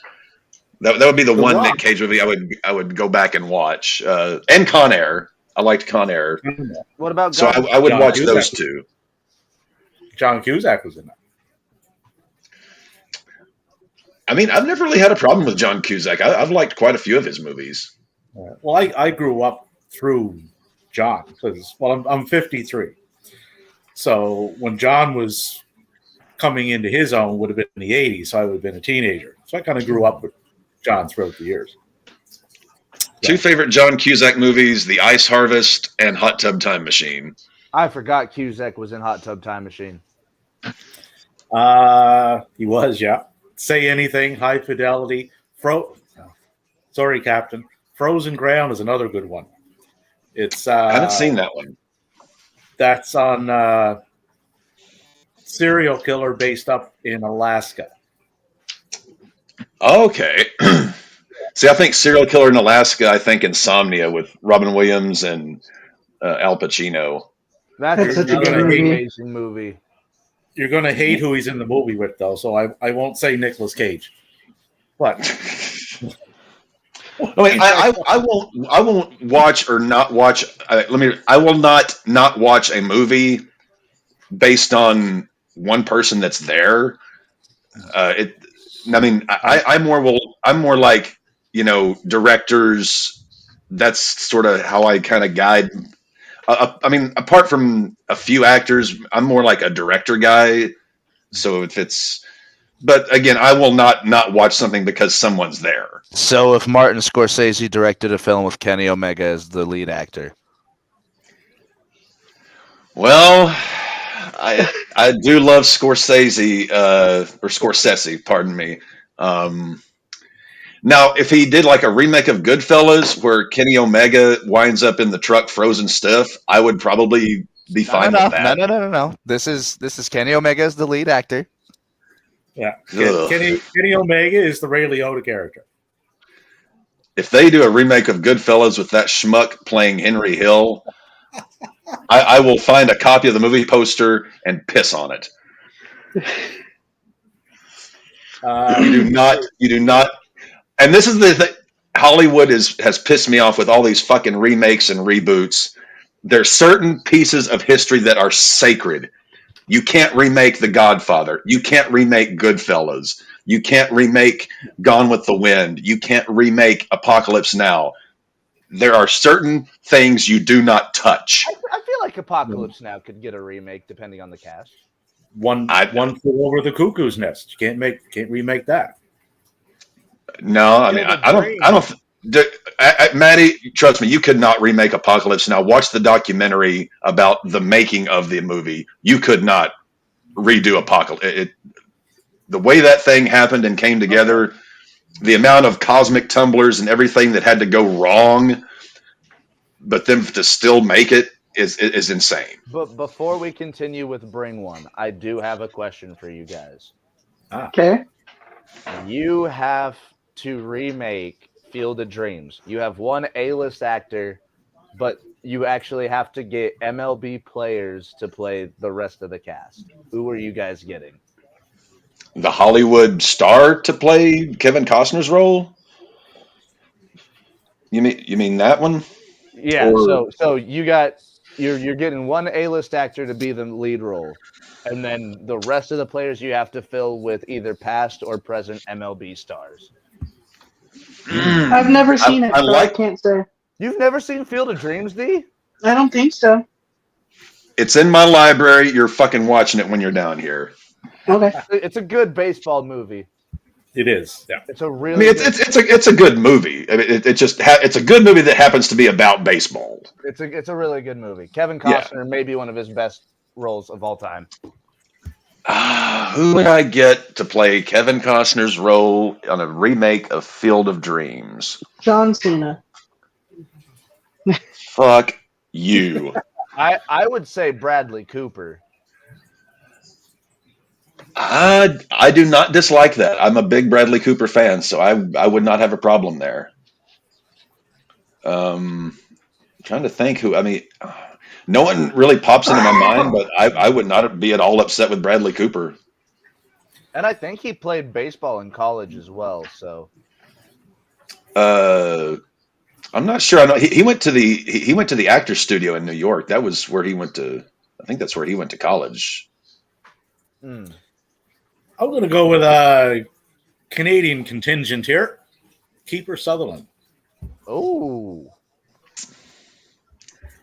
Like Bradley Cooper more, but I would not be upset with Kiefer. I'm a big fan of Kiefer, but I'm far more a fan of his dad. Donald Sutherland is a boss.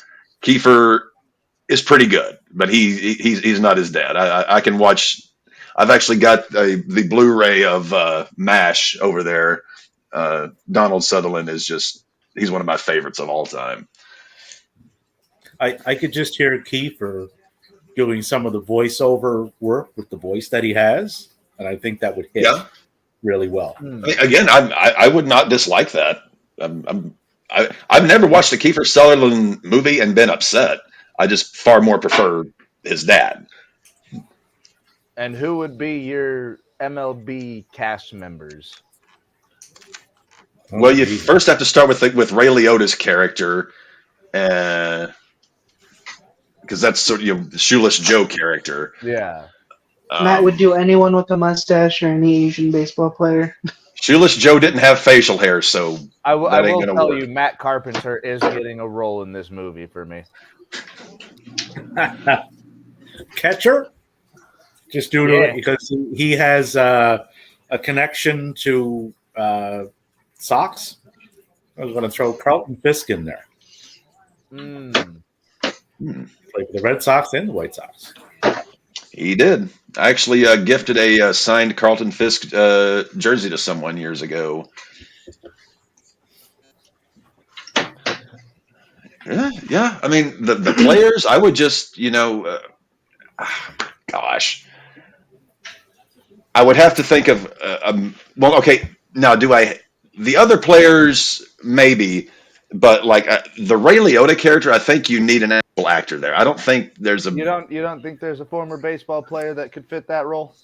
I think Costner's role and Ray Liotta's role and James Earl Jones's role, you've got to get legit actors. The other, I think you could fill in just about anything. But those three, I think you've got to get legit. Could be replaced by an old time baseball player. Deliver the line the same way with the same love. No, just because there's, and I'm not saying there aren't baseball players who could potentially be good actors, but James Earl's a legend, Costner's a legend, Ray Liotta's a legend. Like those are the three parts in that movie that everything kind of hinges around and is based on. You've got to have, it's like that's your offensive line. You got to have a solid offensive line. Then you can kind of, build your team out from there. It would have to be a young actor too, because Ray was playing a young. Yeah, I was about to say. So who would you guys recast as those? That was actually he made that 2 years after Goodfellas. So I mean, he was still pretty young there, though. Goodfellas came out in 90 or 91. Field of Dreams was 93. Tom Holland could probably pull it off. Ooh, That's Tom the kid that Holland. plays Spider-Man now. I haven't seen the new Spider-Man. He's fantastic.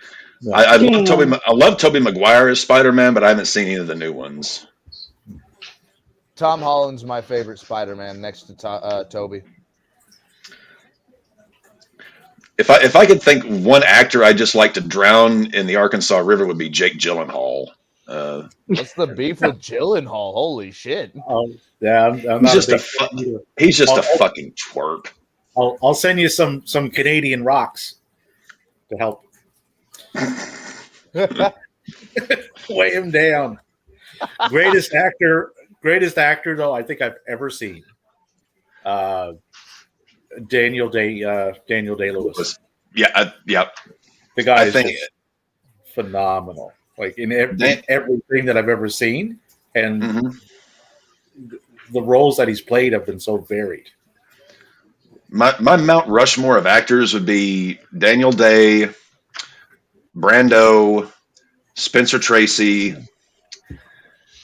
and then I'd probably put De Niro in there. So De Niro, Spencer Tracy. Actually, no. Take Nicholson. So Daniel Day, Brando, Tracy, and Nicholson. Those would be that's my Mount Rushmore of actors. I got two of those. I got Nicholson and Lewis in there. Not you wouldn't put Spencer or Brando on there. Not familiar enough with their catalog of work. Okay. Where I've seen them. I was thinking since you're older than me, but I'm kind of an old soul, we might communicate a little bit more there in that. But see, I'm not a cinephile, so I don't watch movies. Spencer Tracy was a special breed of actor, and had he not had the personal issues he had he taken better care of himself and lived longer, I think he would be. I mean, he's spoken really well in movie files or in movie circles, fan circles. But had he lasted longer and taken better care of himself, I think he would be even higher up there. Far too many on that list. Yeah, I mean, Spencer just drank himself to death. A lot of them did. And he did it in the absolute worst way because he wasn't he was a horrible alcoholic, but he would go on, years long binges, then be sober for a few years, then be really drunk for a few years, and that yo-yoing, that hurts the body as well as what you're putting in there. So that was one thing that shortened his life. In addition to the alcohol, was the fact that he would just bounce between it and being clean. Yeah, be sober for 5 years and then be drunk every day for 5 years. Yeah. Your body is in constant flux trying to recover from it. It doesn't work. I mean, I've got that fixed. I stay drunk all the time so that my body doesn't ever have to, do that flux. I just Devers 2-run homer. Well, that helps me. Boys, I hate that I have to cut it short, but all my things are dying. My phone's dying. My earbuds are about to die. My quick bring one, blow dart gun. I'm really good at blow dart guns. We have a lot of weapons in our house. Blow dart gun. And I used to use these a lot as a kid, so that's my bring one, blow dart gun. Why am I not surprised? All right, Devin, love you. Thank you. Yep, I love you guys. Thank you, Dave, for joining us as always. Love you, brother. I love you guys. I'll talk to you guys whenever I can. See you on Monday. See you on Monday. Deuces. All right, Cap, it is your turn to bring one. Let me see here. What was the last one I did? I think it was 2 books. It was a couple of books. Well, actually, I'll see. I'll do the duo promotion here. So the book "No One Would Listen" by Harry Markopolos. He was the whistleblower who discovered what Bernie Madoff was up to 8 years before Madoff actually got caught. And in this book, he chronicles, he went to the Security and Exchange Commission 8 times with evidence as to what Madoff was doing. And every time they said, no, we don't believe you. We don't think he's running a Ponzi scheme. Very phenomenal book to read. There's a documentary as well of the same name, but fantastic book if you really want to read about the depths and the horror that Madoff caused and how long it took 8 years for someone to just relentlessly eventually bring him down, or at least try to. And then, of course, when the market just blew up in 2008, his goose was cooked anyway. And as we were just talking about, not the greatest movie ever made, but my absolute favorite, Apocalypse Now. I've seen this movie probably 100 times. It was an adaptation by Francis Ford Coppola, who directed the Godfather movies, adapted from the Joseph Conrad book, Heart of Darkness, but put into a Vietnam War setting. This movie is phenomenal. And yes, this is the Blu-ray, so it actually has the documentary called Hearts of Darkness, which is about the making of it. Maddie, I highly recommend finding that documentary. That is why you can't remake Apocalypse. It cannot be done. Too many moving parts, too many things that had to go horribly wrong for this movie to turn out as great as it did. All right, and for my bring one, I'm just going to tell you guys, just go look up a highlight reel of Vince Carter in the NBA. My favorite basketball player of all time. If you want to have your jaws drop to the ground, just go watch him do literally anything on a basketball court. Vince Carter, career highlight reel. Toronto Raptor. Yep, Toronto Raptor. I was about to say, if of any jersey that I want on this planet, it is the 1999, I believe, Toronto Raptors Vince Carter purple jersey. 99, 2000, 2001, Vince was the shit. He was the absolute shit. But that purple alternate jersey with the Raptor on the front with the number like ripped into it, that one. If I could have any jersey, it's that one. Well, it's kind of weird that he was a Raptor because, Raptors have very short arms. And I mean, how are they going to throw the ball? He famously had very long arms. Omos arms. I think Omos has long everything. Oh, everything? I'm going to guess, based on the proportions of what I'm able to see, that he's probably a ladies' man. All right. Well, we have reached 2 hours and 45 minutes. My Red Sox are sucking. We actually just pulled it within one, so I can't say that much. But David, No, is there fine. anything that you would like to plug before Monday of this week? Those that can tune in to that Stardom show tomorrow. If anybody that loves women's wrestling, top end stuff. It's worth the time and effort to go find it if you love women's wrestling, because women's wrestling fucking rules. By the way, the Rangers are up on the Athletics 11-2, and it's only the bottom of the fifth. Surprises. And the Tampa Bay Lightning are up 3-2 on Toronto. 4 minutes left in the second. All right, and Cap, what would you like to plug before we go on Monday with Mr. Tom Grossi? This week's going to be a big week for us. It's our first year doing the NFL draft. Tune in Monday. Our buddy Tom Grossi, who helped us raise a great deal of coin for the 988 Lifeline, is going to be joining us to break down the NFL draft, give us his thoughts on everything, get a legit expert's opinion on this type of thing. And do tune into his videos as well. He's been putting out amazing content on the draft all week long. And then Thursday night, we're going live at 6:30 Central Time, round one of the NFL draft. I got a feeling this is going to be a fun night. I only wish the Broncos actually had a first round pick so I could watch Maddie's sadness when they blow it. No, you might see me running on screen if some miracle of God we get a first round pick. Hey, they can always trade up or trade out, trade in.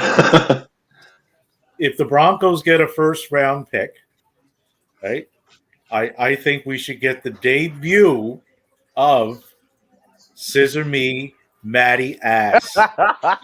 If it's gonna be that's almost higher than Greg trying to get $100, but if the Broncos make it in the first round, yes, we do need to see Scissor Me Maddie Ass. I will get on the gimmick if some miracle of God we get.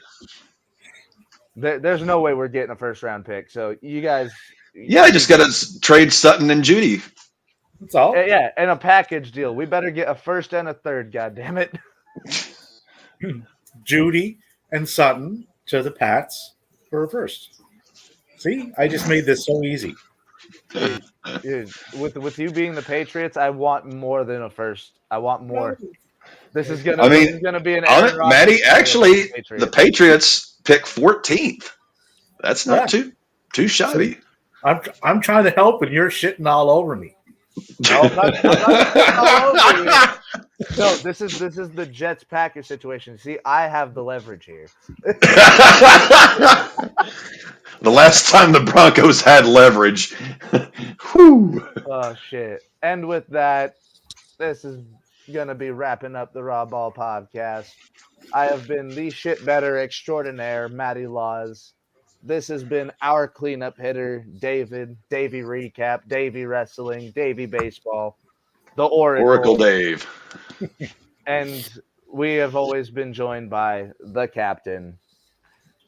From the bastard son of Bobby Heenan and Dusty Rhodes. Bastard love child. Captain Omega himself. From the RAWBall. Thank God I have plenty of liquor downstairs to wash that taste out of my mouth, Dave. We want to thank you all for watching. Thank you guys for tuning in. We're back.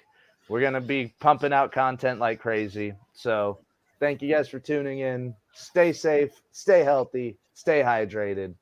Ball out with the RAWBall podcast, and we'll see you next time. See you next time, guys. See you.